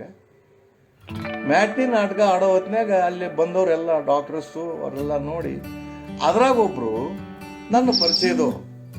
ಯಾರು ಅಂದರೆ ಹುಬ್ಬಳ್ಳಿ ಒಳಗೆ ಡಾಕ್ಟರ್ RN ಜೋಶಿ ಅಂತಿದ್ದಾರೆ. ಅವರ ಮಿಸ್ಸಸ್ಸು ಪುಷ್ಪಾ ಜೋಶಿ ಅಂತ. ಅವ್ರದ್ದು ಹೆಂಗೆ ಪರಿಚಯ ಅಂದ್ರೆ, ನಾವು ಗದಗಿನಾಗಿದ್ದಾಗ ಅವ್ರು ನಮ್ಮ ಮನೆ ಹಿಂದೆ ಮುಂದೆ ಇದ್ದು, ಅವ್ರ ಮನೆ ಹತ್ರ ನಾವು ಇದ್ವಿ. ಸಣ್ಣ ಹುಡುಗಿದ್ದಾಗಿಂದ ನನ್ನ ನೋಡಿದರು. ಅವ್ರ ತಮ್ಮ ಯಲಗುರೇಶ, ಸುಧಾಕರ ಅವರೆಲ್ಲ ನನ್ನ ಭಾಳ ಪರಿಚಯಸ್ಥರು.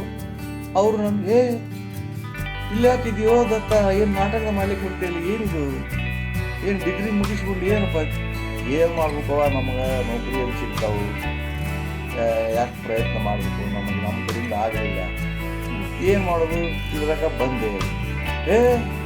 ನಮ್ಮ ಆರೋಗ್ಯ ಇಲಾಖೆ ಒಳಗೆ ಇದನ್ನು ಕರೆದಾರ, ಅರ್ಜಿ ಕರೆದಾರ, ನೀನು ಒಂದು ಅರ್ಜಿ ಹಾಕು. ಸರಿ, ನೋಡಿಕೊಂಡೆ, ಅರ್ಜಿ ಹಾಕಿದೆ. ಇಂಟರ್ವ್ಯೂನು ಬಂತು, ಕಂಪ್ನಿ ಅಡ್ರೆಸ್ಗೇನೆ ಬಂತು. ಹಂಗಾರೆ ಬಂದು ನಾನು ಭೇಟಿ ಆಗೋದಿದ್ರು. ಆಗಿನ ಕಾಲಕ್ಕೆ ಫೋನ್ ಇಲ್ಲ, ಬರೀ ಲ್ಯಾಂಡ್ ಫೋನು. ಅಲ್ಲೇ ಶಕ್ತಿ ಥಿಯೇಟರ್ ಹತ್ರ ಅವ್ರ ದವಾಖಾನೆ ಇತ್ತು, ಸಿಟಿ ಕ್ಲಿನಿಕ್, ಕೋಆಪರೇಟಿವ್ ಆಸ್ಪತ್ರೆ ಏನೋ ಇತ್ತು. ಅಲ್ಲಿ ಹೋಗಿ ಇಂಟರ್ವ್ಯೂ ಬಂದಿದೆ. ಸರಿ, ನೀವು ಹೋಗಿ ಅಟೆಂಡ್ ಆಗಿ ಅಲ್ಲಿ ಅವ್ರಿಗೆ ಸಾಹೇಬ್ರಿಗೆ ಏನು ಫೋನ್ ಮಾಡಿ ಹೇಳಿದ್ರು, ಏನೋ ಇಂಟರ್ವ್ಯೂ ಅಟೆಂಡ್ ಮಾಡಿದೆ. ಆ ಇಂಟರ್ವ್ಯೂ ಒಳಗೆ ಒಂದು 2-3 ಪ್ರಶ್ನೆ ಕೇಳಿದ್ರು. ಏನು ಕೇಳಿದ್ರು, ನೀ ಏನು ಮಾಡ್ಲಿಕ್ಕಪ್ಪ ಈಗ ನಾಟಕ ಅಂತ ಹೇಳ್ತಿದ್ದೆ,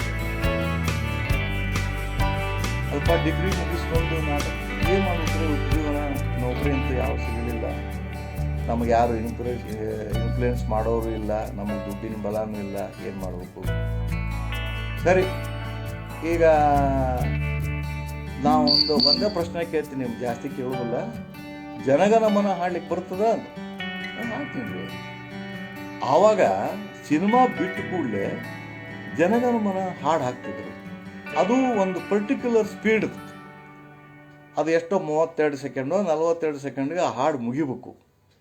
ನಾನು ಕರೆಕ್ಟಾಗಿ ಅದು ಹೆಂಗೆ ಹೇಳ್ತದೆ ಹಂಗೆ ಹಾಡಿಬಿಟ್ಟೆ. ಆಯ್ತು, ನೀವು ಹೋಗು. ಮತ್ತು ಬಂದು ನಾಟಕ ಶುರುವಾಯ್ತು. ಆಮೇಲೆ ಅವ್ರಿಗೆ ಹೇಳಿದೆ, ಹಿಂಗೆ ಕೇಳಿದ್ರಿ, ಆಯ್ತು ನಾ ಎಲ್ಲ ಹೇಳ್ತೀನಿ. ಅವ್ರಿಗೆ ಏನು ಫೋನ್ ಮಾಡಿ ಹೇಳಿದ್ರು ಏನೋ ಗೊತ್ತಿಲ್ಲ. ಅಂತೂ ಮುಂದೆ 6 ತಿಂಗಳಿಗೆ ನನಗೆ ಆರ್ಡರ್ ಬಂತು. ಆವಾಗ ನಮ್ಮ ಕ್ಯಾಂಪು ಎಲ್ಲಿತ್ತು ಅಂದರೆ ಹಾವೇರಿ ಒಳಗಿತ್ತು. 76ನೇ ಇಸ್ವಿ ಹಾವೇರಿ ಒಳಗಿದ್ದಾಗ ನಾನು ಅದರ ನಾಟಕದಾಗ ಪ್ರಮುಖ ಪಾತ್ರಧಾರಿ ಆಗಿಬಿಟ್ಟಿದ್ದೆ. ನಾನು ಎಲ್ಲ ನಾಟಕ ಹೊರನೋಡಿ ಹೆಣ್ಣು ಕೊಡೋದಾಗ ಮಾಡ್ತಿದ್ದೆ, ಸೂರ್ಯ ಮಗ ಅನ್ನೋ ನಾಟಕದಾಗ ಮಾಡ್ತಿದ್ದೆ, ಬೇರೆ ಎಲ್ಲ ಸಾಮಾಜಿಕ ನಾಟಕದಾಗೂ ಮಾಡ್ತಿದ್ದೆ. ರಾಜ ವಿಕ್ರಮ ಅನ್ನೋ ನಾಟಕ ಆಡಿದ್ರು ಬಸವರಾಜು, ಅದರಾಗೂ ಒಂದು ಚಿಕ್ಕ ಪಾತ್ರ. ಅಂದ್ರೆ ನನಗೆ ಹಾಡು ಇಂಪಾರ್ಟೆಂಟು. ನನಗೆ ಹಿನ್ನೆಲೆ ಗಾಯನ ನಂದೆ. ಸ್ಟಾರ್ಟಿಂಗ್ ಒಂದು ಡ್ಯಾನ್ಸ್ ಇರೋದು ನಾಂದಿದು, ಅದಕ್ಕೂ ನಾನು ಹಾಡ್ತಿದ್ದೆ. ಕ್ಯಾಂಪ್ ನಮ್ಮದು ಅಲ್ಲಿಂದ ಹಾವೇರಿಗೆ ಬಂತು. ಅವರು 2 ಕಂಪ್ನಿ, ಒಂದು ಹುಬ್ಬಳ್ಳಿ, ಒಂದು ಹಾವೇರಿ. ಮೇನ್ ಕ್ಯಾರೆಕ್ಟರ್ ಮಾಡ್ಲಿಕ್ಕೆ ನನಗೆ ಹೆಂಗೆ ಅವಕಾಶ ಆಯಿತು ಅಂತಂದರೆ, ಒಂದು ದಿವಸ ಯಾರೋ ಒಬ್ಬ ಕಲಾವಿದರಿಗೆ ನಮ್ಮ ಮಾಲೀಕರು ಒಂದು ನಾಟಕನ ಬೆನಿಫಿಟ್ ಕೊಟ್ಟಿದ್ರು. ಆವಾಗ ಆ ಪದ್ಧತಿ ಇತ್ತು. ಏನಂದರೆ ನಾಟಕ ಬೆನಿಫಿಟ್, ನಾಟಕದಿಂದ ಮ್ಯಾಟ್ನಿ ಶೋ ನಿಂದಪ್ಪ, ನೀನು ಎಷ್ಟು ಟಿಕೆಟ್ ಮಾಡ್ಕೊ, ಏನು ನಮ್ಮ ಒಂದು ಪೈಸಾ ತೊಗೊಬೇಡ, ಎಷ್ಟು ಬೇಕು ಅಷ್ಟು ಮಾಡ್ಕೊಂಡು ಮಾಲೀಕರು ಹೇಳ್ಬಿಡೋರು. ಅವರು ತಮ್ಮ ಶಕ್ತಿಯಾನುಸಾರ ಈಗ ಪೊಲೀಸ್ ಡಿಪಾರ್ಟ್ಮೆಂಟು ಅಥವಾ ಸ್ನೇಹಿತರು ಯಾರ್ಯಾರಿಗೂ ಟಿಕೆಟ್ ಸೇಲ್ ಮಾಡಿ ಅಂತೂ ರೊಕ್ಕ ಮಾಡ್ಕೋತಿದ್ರು. ಹಂಗೊಬ್ಬರಿಗೆ ಒಂದು ನಾಟಕ ಕಾಂಟ್ರಾಕ್ಟ್ ಕೊಟ್ಟಿದ್ರು, ಅಂದರೆ ಬೆನಿಫಿಟ್ ಶೋ. ಆವತ್ತು ಏನಾಗ್ಬಿಟ್ಟದ, ಮಾಲೀಕರು ಬೆಳಗಾವಿಗೆ ಹೋಗ್ಯಾರ, 6 ಗಂಟೆಗೆ ಶೋ ಬರಬೇಕಾಗಿತ್ತು, ಬರಲೇ ಇಲ್ಲ. ಮೇನ್ ಕ್ಯಾರೆಕ್ಟರ್ ಅವ್ರದ್ದೇ. ಏನೋ ಪ್ರಾಬ್ಲಮ್ ಆಗಿಬಿಡ್ತು. ದತ್ತು ಅದನ್ನು ಮಾಡಿಸ್ಬಿಟ್ರು ಅವನ ಕಡೆನೇ ಅಂದ್ಬಿಟ್ರು ಅವ್ರು. ನನಗೆಲ್ಲ ಗೊತ್ತಿದ್ದು, ಮಾತೆಲ್ಲ ಗೊತ್ತಿದ್ವು. ಸರಿ, ಎಲ್ಲರೂ ಹಿರಿಯ ನಟರು, ಮಂಗಳೂರು ವೀರಣ್ಣ ಅಂಥೇಳಿ ಅವ್ರ ಕಂಪ್ನಿ ಒಳಗೆ ಭಾಳ ವರ್ಷದಿಂದ ಇದ್ದವ್ರು. ಅವ್ರು ಯಾರು ಅಂದರೆ ಕೃಷ್ಣ ಗಾರುಡಿ ಸಿನಿಮಾದೊಳಗೆ ಭೀಮನ ಪಾತ್ರ ಮಾಡಿದವರು. ಅವರು ಮಂಗಳೂರು ವೀರಣ್ಣ ಅಂಥೇಳಿ, ಅವರು ಅದರ ಗೌಡನ ಪಾತ್ರ, ಬಾರ್ಕೋಲಲ್ಲಿ ಹೊಡೆಯೋದು ಅವೆಲ್ಲ ಇದ್ದು. ನಾನಂದೆ, ಅಲ್ರಿ ಪಾಠ ಏನೋ ಮಾಡ್ತೀನಿ ನಾನು, ಮತ್ತು ಬಾರ್ಕೋಲಿಯಲ್ಲಿ ಹೊಡಿಸ್ಕೊಳ್ಳೋದು ಅದೇ ಹಂಗೆ, ಏನಾರ ಅಡ್ಜಸ್ಟ್ ಮಾಡೋದು, ಮಾತು ಬರ್ತಾವೆ ಇಲ್ಲಿ ನಿನಗೆ, ಮಾಡ ಆತು. ಎಲ್ಲ ಮಾತು, ರೋಡ್ ಸೀನ್ ಮಾತು ಮುಗಿದು ಮನೆ ಒಳಗೆ ಒಂದು ಕಟ್ಗೆ ಕಡಿಯೋ ಸೀನು, ಕಟ್ಗೆ ಒಡೆಯೋ ಸೀನು. ಆ ಹೊತ್ತಿನಾಗ ಅವನ ಮಗಳು ಬಂದು ಬೆವರು ಒರೆಸ್ತಾಳ, ಅದನ್ನು ನೋಡಿ ಸಿಟ್ಟು ಬಂದು ನನಗೆ ಹೊಡಿತಾನ. ಆವಾಗ ಒಂದು ದಿವಸ ಏನಾಗ್ಬಿಡ್ತು, ಮೊದಲೇ ನಾಟಕನ ಅದು. ಅವರು ಮಾಲೀಕರಿಗೆ ಅವ್ರಿಗೆ ಕಾಂಬಿನೇಷನ್ ಏನಂದ್ರೆ, ಇಷ್ಟು ದೂರ ನಿಂತು ಹಿಂಗೆ ಹೊಡೆದ್ರೆ ಬಾಳ್ಕೊಂಡು ಶಬ್ದ ಆಗೋದು, ಹೊಡೆದು ಬೀಳ್ತಿದ್ದಿಲ್ಲ. ಸಡಲ್ಲ ಶಬ್ದ ಆಗೋದು, ಹೊಡೆದು ಬೀಳ್ತಿದ್ದಿಲ್ಲ. ಅವರು ಆ ಟ್ರಿಕ್ ಇತ್ತು ಅವ್ರಿಗೆ. ಆಮೇಲೆ ಮಾಲೀಕರು ಅಂದ್ರೆ ಬಸವರಾಜ್ 6 ಫೂಟ್ 2 ಇಂಚ್ ಇದ್ದವ, ಒಳ್ಳೆ ಪರ್ಸ್ನಾಲಿಟಿ, ಅವಾಗೇನು ಹತ್ತಿದ್ದೇ ಇಲ್ಲ ಅವರು. ನನಗೆ ಏನು ಮಾಡೋಕಪ್ಪ, ಇದು ಹೊಡಿಸ್ಕೊಳ್ಳೋ ಸೀನ್ ಬಂತಲ್ಲ ಅಂತ ಅವ್ರಿಗೆ ಹೇಳಿದ್ದು. ನೋಡ್ರಿ ಮಾಲಕ್ ಗೌಡ್ರ, ನೀವು ಅವಕಾಶ ಕೊಡಿಬೇಕು, ಅದು ಎಲ್ಲ ಮಾಡ್ತೀನಿ ತಗೋ, ನೀನು ನಾ ಹೇಳ್ದಂಗೆ ನಿಂದುಬಿಟ್ಟು ಹೆಚ್ಚು ಕಡಿಮೆ ಮಾಡ್ಬಿಟ್ಟು ನೀನು ಕರೆಕ್ಟ್ ಒಂದು ಸ್ಪಾಟ್ನಾಗ ನಿಂತು ಮೊದಲಿಗೆ 3 ಏಟ ಹೊಡಿತಾರ, ಆಮೇಲೆ ಕೆಳಗೆ ಬೀಳ್ಬಿಟ್ಟು ನಾನು 2 ಏಟ ಹೊಡೆದ ಕಡೆ ಕೆಳಗೆ ಬಿದ್ದಬಿಟ್ಟೆ. ಯಾಕಂದ್ರೆ ಬರೋಬ್ಬರಿ ಹೊಡೆದು ಬಿದ್ದುಬಿಟ್ಟು ನಮ್ಗೆ ಅದು ಹಿಡಿತು ಗೊತ್ತಿಲ್ಲ. ಕೊನೆಗೆ ಅಲ್ಲಿ ನಿಮ್ಗೆ ಗೊತ್ತಿರ್ಬೋದು, ರಂಗಭೂಮಿಗೆ 1.5 ಫೂಟು ಕೆಳಗಡೆ ಒಂದು ಬಟ್ಟೆ ಇರುತ್ತೆ. ಅದಕ್ಕೆ ಆರ್ಟಿಸ್ಟ್ ಕೆಳಗೆ ಬಿದ್ದರೂ ಆಡಿಯನ್ಸಿಗೆ ಕಾಣಂಗಿಲ್ಲ. ಆಮೇಲೆ ಅಲ್ಲಿ ಲೈಟ್ ಇರ್ತಾವು. ಅಲ್ಲಿ ಅಕಸ್ಮಾತ್ ಬಿದ್ದವನು ಕಲಾವಿದನು ಇಲ್ಲೇನ ಗಾಯ ಆಯ್ತು ಅಂದರೆ ಅಲ್ಲಿ ಒಂದು ಬಟ್ಲದೊಳಗೆ ಕೆಂಪು ಬಣ್ಣ ಇಟ್ಟು ಅಲ್ಲಿ ಒಂದು ಹತ್ತಿ ಇಟ್ಟಿರ್ತಾರೆ, ಹಚ್ಕೋಬೇಕಾರೆ. ಅಂದ್ರೆ ಮೇಲೆ ಎದ್ಕೊಳ್ಳಿ ಹೊಡೆದು ಬಿದ್ದುಬಿಡ್ತೀವಿ, ರಕ್ತದ ಅಂತ ನೋಡ ಅಂತೇಳಿ ಅದನ್ನು ಅಲ್ಲಿ ಇಟ್ಟಿದ್ರು. ಅದನ್ನು ಹಚ್ಕೊಂಡೆ, ಮೇಲೆ ಹಿಂಗೆ ಹೊಳೆ ನೋಡಿ, ಹೇಳು ಮೇಲೆ ಅಂದ. ನಮಸ್ಕಾರ ಯಪ್ಪ, ನಾ ಹೇಳೋದಿಲ್ಲ, ಹೇಳೋ ಮಗನೇ ಅಂದ. ಬ್ಯಾಡ್ರಿ ಮತ್ತೆ ಬರೋಬ್ರಿ ಹಂಗೆ ಹಿಡಿದ ಯಾಬಿಸಿ ಹೊಡೆದ್ರೆ 2-3 ಏಟ ಬಿದ್ದು 5 ಏಟಿಗೆ ಒಳಗೆ ಓಡೋಗ್ಬಿಟ್ಟೆ. ಅದು 10 ಏಟು ಬಿದ್ದ ಮೇಲೆ ಒಂದು ಡೈಲಾಗ್ ಹೇಳಿ ಹೋಗ್ಬೇಕು. ಏನಿಲ್ಲ, ಹೊಡೆದು ಜೋರು ಬಿತ್ತು, ಅಳ್ಕೋತ ಒಳಗೆ ರಂಗಪಾಟಿಗೆ ಹೋದಾಗ ಅಳ್ಕೋತ ಕೂತ್ಬಿಟ್ಟೆ. ನಾ ಹೋಗೋದಿಲ್ಲ ಇನ್ನು ಸೀನಿಗೆ, ನಾನು ಈ ಪಾಠ ಬೇಡ ನನಗೆ. ಆ ಮಾಲೀಕರು ಏನಾಗಿದೆ, ತಡ ಆಗಿದೆ, ಬಂದು ನಾಟಕ ನೋಡಿ ಕೂತ್ಬಿಟ್ಟ. ನನ್ನ ಸೀನ್ ಸ್ಟಾರ್ಟ್ ಆಗಿಬಿಟ್ಟಿತ್ತಲ್ಲ, ಪಾಪ ಅವರು ಶುರು ಆದಮೇಲೆ ಅದನ್ನು ಬಂದ್ ಮಾಡಿ ತೆಗೆದು ಅವ್ರು ಆದ ಅಭ್ಯಾಸ ಇದ್ದಿಲ್ಲ ಅವರಿಗೆ. ಅದು ಒಬ್ಬ ಕಲಾವಿದನಿಗೆ ಗೌರವ ಅಲ್ಲ, ಅವನು ಮಾಡಲಿ ನೋಡೋಣ. ಹಿಂದೆ ನೆಲದ ಗೇಟ್ನಾಗ ಕೂತ್ಬಿಟ್ರ. ನೋಡಿ ಚಲೋ ಮಾತಾಡ್ತೀನಿ, ಹೊಡೆದು ಬಿದ್ದು ಒಳಗೆ ಬಂದ್ಬಿಟ್ನೆ ಅಲ್ಲ, ಯಾಕೆ ಹೋಗೋದಕ್ಕೆ ನೋಡ್ರಿ, ಇಲ್ಲಿ ರಕ್ತ ಬರ್ಲಿಕ್ಕೆ ಹಚ್ಬಿಟ್ಟಿತ್ತು, ಬರೋಬ್ಬರಿ ಕುರ್ಚಾಕ್ ಹಚ್ಬಿಟ್ಟಿತ್ತು. ಅದು ಇಲ್ಲೇ ಬರೀ ಮೇಲೆ ಇರ್ತೀನಿ, ಅವಾಗ ರಕ್ತ ಬರ್ಲಿಕ್ಕೆ ಹಚ್ಬಿಟ್ಟಿತ್ತು. ಮತ್ತಿಂದ ಏನಾಗುದಿಲ್ಲ ಅಂತ ಅಲ್ಲೇ ಇದಾಯ್ತು. ದತ್ತಗೆ ಇವತ್ತಿನಿಂದ 100 ರೂಪಾಯಿ ಪಗಾರ ಜಾಸ್ತಿ ಮಾಡಿರಿ. ಆವಾಗ 300 ರೂಪಾಯಿ ಇತ್ತು ಸಂಬಳ ತಿಂಗಳಿಗೆ, ಆವಾಗ 400 ರೂಪಾಯಿ ಮಾಡಿದ್ರು. ಆಮೇಲೆ ನನಗೆ ದಿನ ತಿನ್ನಲಿಕ್ಕೆ ಅರ್ಧ ಕೆಜಿ ಸೇಬು ಹಣ್ಣು. ಮಾಲೀಕರು ಆ ಪಾತ್ರ ಮಾಡ್ತಿರುವಾಗ ಅವರು ಹೊಡ್ತಾ ತಿಂದು ಒಳಗೆ ಬಂದಮೇಲೆ ಅವ್ರಿಗೆ ಗಾಡಿ ಹಾಕಿ ಒಂದು ದೊಡ್ಡ ಗ್ಲಾಸ್ಗೆ ಮೋಸಂಬಿ ರಸ ತೆಗೆದು ನಾವೇ ತೆಗೆದು ಕೊಡ್ತಿದ್ವಿ. ನಮ್ಗೆ ಚೆಲ್ಲ ಬ್ಯಾಡಪ್ಪ, ನನಗೆ ಸೇಬು ಹಣ್ಣು ಸ್ಯಾಂಕ್ಷನ್ ದಿನ ಅರ್ಧ ಕೆಜಿ. ಅಷ್ಟು ಮಾಡಿಕೊಂಡು ಅಲ್ಲಿಂದ ನಮಗೆ ಪ್ರಮೋಷನ್ ಆಯ್ತು. ಒಳ್ಳೊಳ್ಳೆ ಕ್ಯಾರೆಕ್ಟರ್ ಮಾಡೋಕ್ಕೆ ಶುರು ಮಾಡಿದೆ. ಅದರೊಳಗೆ ಕಟಕ ರೊಟ್ಟಿ ಅಂತ ಒಂದು ಪಾತ್ರ ಇತ್ತು, ವಿಲನ್ ಪಾತ್ರ, ಅದನ್ನು ಮಾಡಿದೆ. ಆಮೇಲೆ ಕಾಮಿಡಿ ಪಾತ್ರ ಹಿರಿದು ಅದನ್ನು ಮಾಡಿದೆ. ಈ ಕಡೆ ಹಳ್ಳಿ ಒಳಗೆ ಅದು ಮುಗಿದ ಮೇಲೆ ನೌಕರಿ ಸೇರಿದ್ನಲ್ಲ, ಈ ನಾಟಕ ಕಂಪ್ನಿಯಿಂದ ನೌಕರಿಗೆ ಹೋಗೋದು ಒಂದು ದೊಡ್ಡ ಕಥೆನ. ಅದು ಹೆಂಗೆ ಹೋದೆ ಅಂದ್ರೆ, ಹಾವೇರಿ ಒಳಗೆ ಬದುಕು ಬಂಗಾರವಾಯ್ತು ನಾಟಕ ಆಡ್ಲಿಕ್ಕತ್ತಿದ್ವಿ. ಅಲ್ಲೇ ನೌಕರಿ ಆರ್ಡರ್ ಬಂತು. ನಮ್ಮ ಮಾವವ್ರ ಗದಗಿನ ಮನೆ ಅಡ್ರೆಸ್ಗೆ ಅವರು ಒಂದು ಪತ್ರ ಹಾಕಿದರು, ಹಿಂಗೆ ನೀನು ನೌಕರಿ ಆರ್ಡರ್ ಬಂದಿದ್ದಪ್ಪ, ಒಂದು ತಿಂಗಳೊಳಗೆ ಹೋಗಿ ಜಾಯ್ನ್ ಆಗ್ಬೇಕು ನೀನು ಸರ್ಕಾರಿ ನೌಕರಿ. ಅದಕ್ಕಿಂತ ಮುಂಚೆ 2 ಕೆಲಸ ನಾನು ಬಿಟ್ಟಿದ್ದೆ. ಒಂದು ಕಂಡಕ್ಟರ್ ಕೆಲಸ, ಇನ್ನೊಂದು ಫಾರೆಸ್ಟ್ ಡಿಪಾರ್ಟ್ಮೆಂಟ್ನೊಳಗೆ. ನಮ್ಮ ಮಾವವ್ರು ಯಾರ್ದಾರ್ದೋ ವಸೂಲಿ ಹೆಚ್ಚಿ 2 ಇವನು ಮಾಡಿದರು. ನನಗೆ ಈ ನಾಟಕ ಕಂಪ್ನಿ ಒಳಗೆ ಹುಡುಗಿಯರ ಕೈ ಹಿಡಿದು ಡ್ಯೂಯೆಟ್ ಹಾಡೋದೊಂದು ಚಟ ಆಗಿಬಿಟ್ಟಿತ್ತಲ್ಲ, 3 ಬಣ್ಣ ಬಿದ್ದುಬಿಟ್ಟಿದ್ದು ಮುಖಕ್ಕೆ. ಕಂಪ್ನಿ ಬಿಟ್ಟು ಹೋಗ್ಲಿಕ್ಕೆ ನನಗೆ ಆಗಲಿಲ್ಲ, ನನ್ನ ಮನಸ್ಸು ಒಪ್ಪಲಿಲ್ಲ, ಮಾನಸಿಕವಾಗಿ ನಾನು ತಯಾರಿ ಇರಲಿಲ್ಲ. ಏನಾದರೂ ಇದರಾಗ ಆಗ್ಬೇಕು ನಾಟಕ ಕಂಪ್ನಿಯಾಗ. ಒಂದು ದಿವಸ ಏನಾಗ್ಬಿಡ್ತು,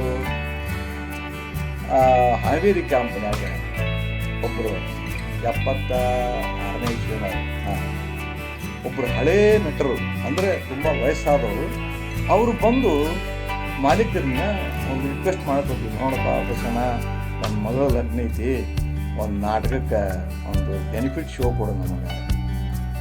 ಆಯ್ತು ಮಾಡಿಕೊಡ್ರಿ ಅಂತ ಬಂದು ಯಾವುದೋ ನನ್ನ ಹತ್ರ ಬಂದರು. ಅವರು ಎಲ್ಲರಿಗೂ ಹೇಳಿದರು, ನೋಡಪ್ಪ ಅದು ಕಣ, ನೀನು ಯಾರು ಸ್ನೇಹಿತರಿದ್ರೆ ನೀವೊಂದಿಷ್ಟು ಟಿಕೆಟ್ ಸೇಲ್ ಮಾಡಿಸ್ಕೊಡು, ನನಗೆ ಭಾಳ ಹೆಲ್ಪ್ ಆಗ್ತದೆ ಅಂತಂದರು. ಅವ್ರು ದೊಡ್ಡ ನಟರು, ಅವ್ರ ವಯಸ್ಸಾಗಿಬಿಟ್ಟಿತ್ತಲ್ಲ. ಅವರು ಆಯ್ತು ರೀ ಅಂತಂತೇಳಿ ಅವ್ರು ಹೋದರು. ಆವಾಗ ನನ್ನ ಮನಸ್ಸಿಗೆ ಒಂದು ಗಿರಿಗಿರಿ ಏನೋ ತಿರುಗಲಿಕ್ಕೆ ತಲೆ ಒಳಗೆ, ಏನು ಇದೇ ವಯಸ್ಸು ನನಗೆ, ಈ ಗ್ಲ್ಯಾಮರ್ ನನಗೆ ಕೊನೆವರೆಗೂ ಇರುವುದಿಲ್ಲ, ನನಗೂ ಒಂದಲ್ಲ ಒಂದಿನ ಇದೇ ಪರಿಸ್ಥಿತಿ ಖಂಡಿತ ಬರುತ್ತೆ. ವಯಸ್ಸಾದ ಮೇಲೆ ನಾಟಕ ಕಂಪ್ನಿಯಾಗ ಯಾರು ನಾಯಿನೂ ಮುಗಿಸೋದಿಲ್ಲ. ಯಾಕಂದರೆ ಮುಖದ ಮೇಲೆ ಗೆರೆ ಬೀಳೋವರೆಗೂ ಮಾತ್ರ ಕಲಾವಿದರಿಗೆ ಬೆಲೆ ಇರೋದು. ಗೆರೆ ಬಿತ್ತು ಮುಗೀತು. ಅದರಾಗ ನಾಟಕ ಕಂಪ್ನಿ ಒಳಗೆ ಒಬ್ಬ ಮನುಷ್ಯ ಹಾಳಾಗಲಿಕ್ಕೆ ಏನೇನು ಪರಿಸರ ಏನೇನು ಬೇಕು ಎಲ್ಲ ಅನುಕೂಲನೇ ಇರ್ತಾವೆ. ಈಗ ಡ್ರಿಂಕ್ ಮಾಡೋದು, ಹ್ಯಾಬಿಟ್ಟು, ಚುಟ್ಟ ಸೇರೋದು, ಸಿಗರೇಟ್ ಸೇರೋದು, ಏನೇನು ಅವ ಎಲ್ಲ ಸದ್ಗುಣಗಳು ಸೇರ್ಕೊಳ್ಳುವಂಥ ಸಮಯ ಅದು ಯಾರು ಒಂದು ಕಂಟ್ರೋಲಲ್ಲಿ ಇರ್ತಾರೆ, ಒಂದು ತತ್ವದಿಂದ ಬದುಕ್ತಿರ್ತಾರೆ, ಅವ್ರಿಗೆ ಏನು ತೊಂದರೆ ಇಲ್ಲ. ಅಂಥವ್ರು ಇದ್ದರು ಬೇಕಾದಷ್ಟು ಜನ ಆ ಕಂಪ್ನಿ ಒಳಗೆ. ಒಮ್ಮೆ ನಾವು ವಿಚಾರ ಮಾಡಿದೆ, ನಾನು ಹಿಂಗಿದ್ರೆ ನನಗೂ ಒಂದಿಲ್ಲ ಒಂದು ದಿವಸ ಇದು ಬರ್ತದೆ ಅಂದವನ ಮಾಲೀಕರ, ನಾನು ನೌಕರಿಗೆ ಹೋಗ್ತೀನಿ ರೀ. ಅದೇ ಹಂಗಪ್ಪ, 2,000 ರೂಪಾಯಿ ಅಡ್ವಾನ್ಸ್ ಕೊಟ್ಟೀನಿ, 1 ತಿಂಗಳ ನೋಟಿಸ್ ಕೊಡು, ನೋಟಿಸ್ ಕೊಟ್ಟು ಬಿಟ್ಟು ಹೋಗು. ನೋಟಿಸ್ ಕೊಡೋ ಪದ್ಧತಿ ಇರ್ತಾವ. ಅವು ಬಿಟ್ಕೊಡೋ ಉದ್ದೇಶ ಏನಂದ್ರೆ, ಅವಾಗ ನಾನು ಬಿಡ್ಲಿಕ್ಕೆ ಮನಸ್ಸಿರಲಿಲ್ಲ. ಆಮೇಲೆ ಹ್ಞೂನ್ರಿ ಮಾಡ್ತಾರೆ. ಆವಾಗ ನಮ್ಮ ಸ್ನೇಹಿತರಿಗೆಲ್ಲ ಹೇಳ್ಕೊಂಡು, ಇಂಥ ದಿವಸ ನಾನು ನಾಟಕಕ್ಕೆ ಬರೀತ ನೀವು ನನ್ನ ರೂಮ್ನಾಗ. ಅವಾಗೇನು ಜಾಸ್ತಿ ನಮ್ಮ ಅರಿವಿ ಅಷ್ಟೇ, ಒಂದು ಸೂಟ್ ಕೇಸು ಅವೆಲ್ಲ ಪ್ಯಾಕ್ ಮಾಡ್ಕೊಂಡು ನೀವು ನಾಟಕಕ್ಕೆ ಬರ್ರಿ. ನಾಟಕ ಬಿಟ್ಟಿದ್ದು ನಾನು ಹಂಗೆ ಪೇಪರ್ ಕಾರ್ ಹತ್ತಿ ದಾವಣಗೆರೆಗೆ ಹೋಗಿ ಅಲ್ಲಿಂದ ಮಂಗಳೂರಿಗೆ ಹೋಗ್ತೀನಿ, ಜಾಯ್ನ್ ಆಗ್ತೀನಿ, ನೀವು ದಯಮಾಡಿ ಹೆಲ್ಪ್ ಮಾಡಿ ಅಂದರೆ. ಅಲ್ಲಿ ಹಾವೇರಿಯಾಗ ನಮ್ಮ ಫ್ರೆಂಡ್ಸ್ ಎಲ್ಲ ಆಯ್ತು ಗೊತ್ತಣ, ನಾಟಕಕ್ಕೆ ಬಂದರು. ನಾಟಕ ಮುಗಿದ್ರೆ ನಾನು ಹೊಂಟೆ. ಪೇಪರ್ ಕಾರು ನಿಂತಿದ್ದೆ ಅಲ್ಲಿ. ಇಲ್ಲಾಕೆ ನಿಂತೀವೋ ಅಂದರು ಮಾಲೀಕರು. ದಾವಣಗೆರೆಗೆ ಹೋಗ್ಕೊಂಡ್ರಿ ಮಾವಾರ ಹತ್ರ, ಮತ್ತು ನಿಮ್ಮ ಅಡ್ವಾನ್ಸ್ ಕೊಡ್ಬೇಕಲ್ಲ, ರೊಕ್ಕ ಇಸ್ಕೊಂಡು ಬರಕ್ಕೆ ಬರ್ತೀವಿ, 1 ತಿಂಗಳು ಆದಮೇಲೆ ಬಿಟ್ಟು ಬರ್ತೀನಿ. ಆಯ್ತು, ರೊಕ್ಕ ಇಸ್ಕೊಂಬ ಹೋಗು.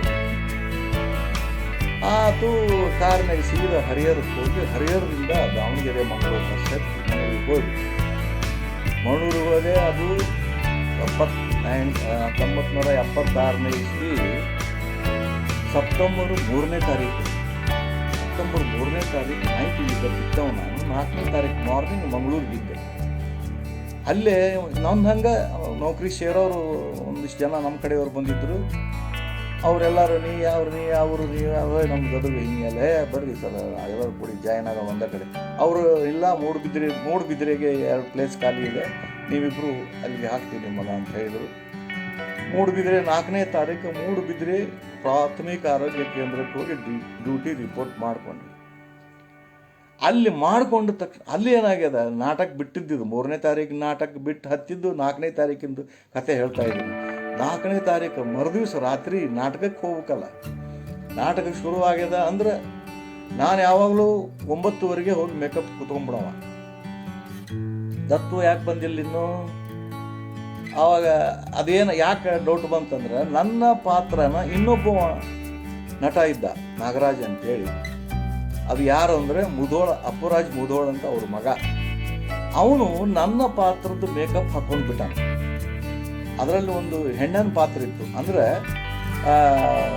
ಚಕ್ಕ ಹಾಡಿದ್ದು ಅದರಲ್ಲಿ. ಆ ಪಾತ್ರಕ್ಕೆ ಹಾಡಿದ್ದು, ಅದಕ್ಕೆ ಪ್ಲಸ್ ಪಾಯಿಂಟ್. ನಾನು ರೋಡಿಗೆ ಎಂಟ್ರಿ ಆದ್ಮೇಲೆ ಹಾಡು ಹಾಡ್ಕೊತ ಹೋಗ್ಬಿಡೋಣ. ಅದು ಇಂಪ್ರೆಷನ್. 9ನೇ 10ನೇ ನಾಟಕ ನಾವು ಮಾಡಿದ್ದು 10 ನಾಟಕ ಅಲ್ಲಿ ಭಾಳ ಫೇಮಸ್ ಆಗಿಬಿಡ್ತು. ಅವ್ರು ಮೇಕಪ್ ಹಾಕೊಂಡು ಕೂತದ್ದು ನೋಡಿ ಮಾಲೀಕರು, ಯಾಕೋ ನೀನು ಯಾಕೆ ಹಾಕ್ಕೊಂಡಿ, ನೀನು ಈ ಪಾತ್ರ ಅಲ್ವಲ್ಲ ನೀನು? ಇಲ್ರಿ ಮತ್ತು ದತ್ತು ಎಲ್ಲಿ ಹೋಗ್ಯಾನ?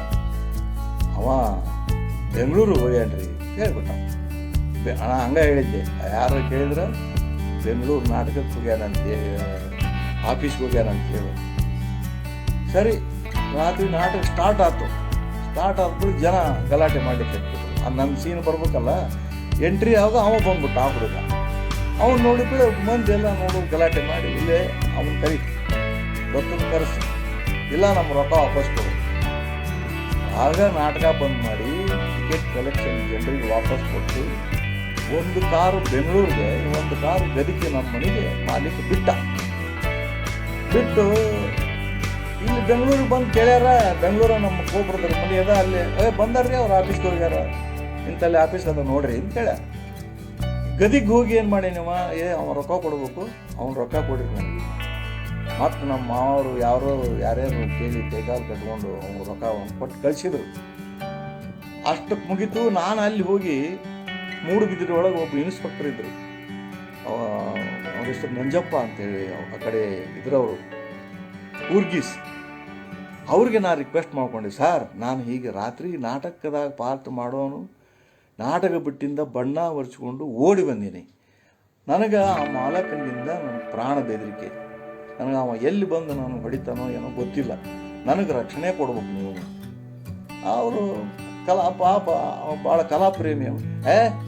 ಅವ್ರು ಯಾರು ಬರ್ತಾರೆ ಬರಲಿ, ನೀವೀಗ ಸರ್ಕಾರಿ ನೌಕರರು, ನಿಮ್ಮ ಮೇಲೆ ನಿಮಗೆ ಕೈ ಮಾಡೋಕ್ಕೆ ಸಾಧ್ಯ ಇಲ್ಲ, ಅದು ಬಂದದ್ದು ನಾನು ನೋಡ್ಕೊತೀನಿ, ಏನು ಯೋಚನೆ ಮಾಡಬೇಡಿ.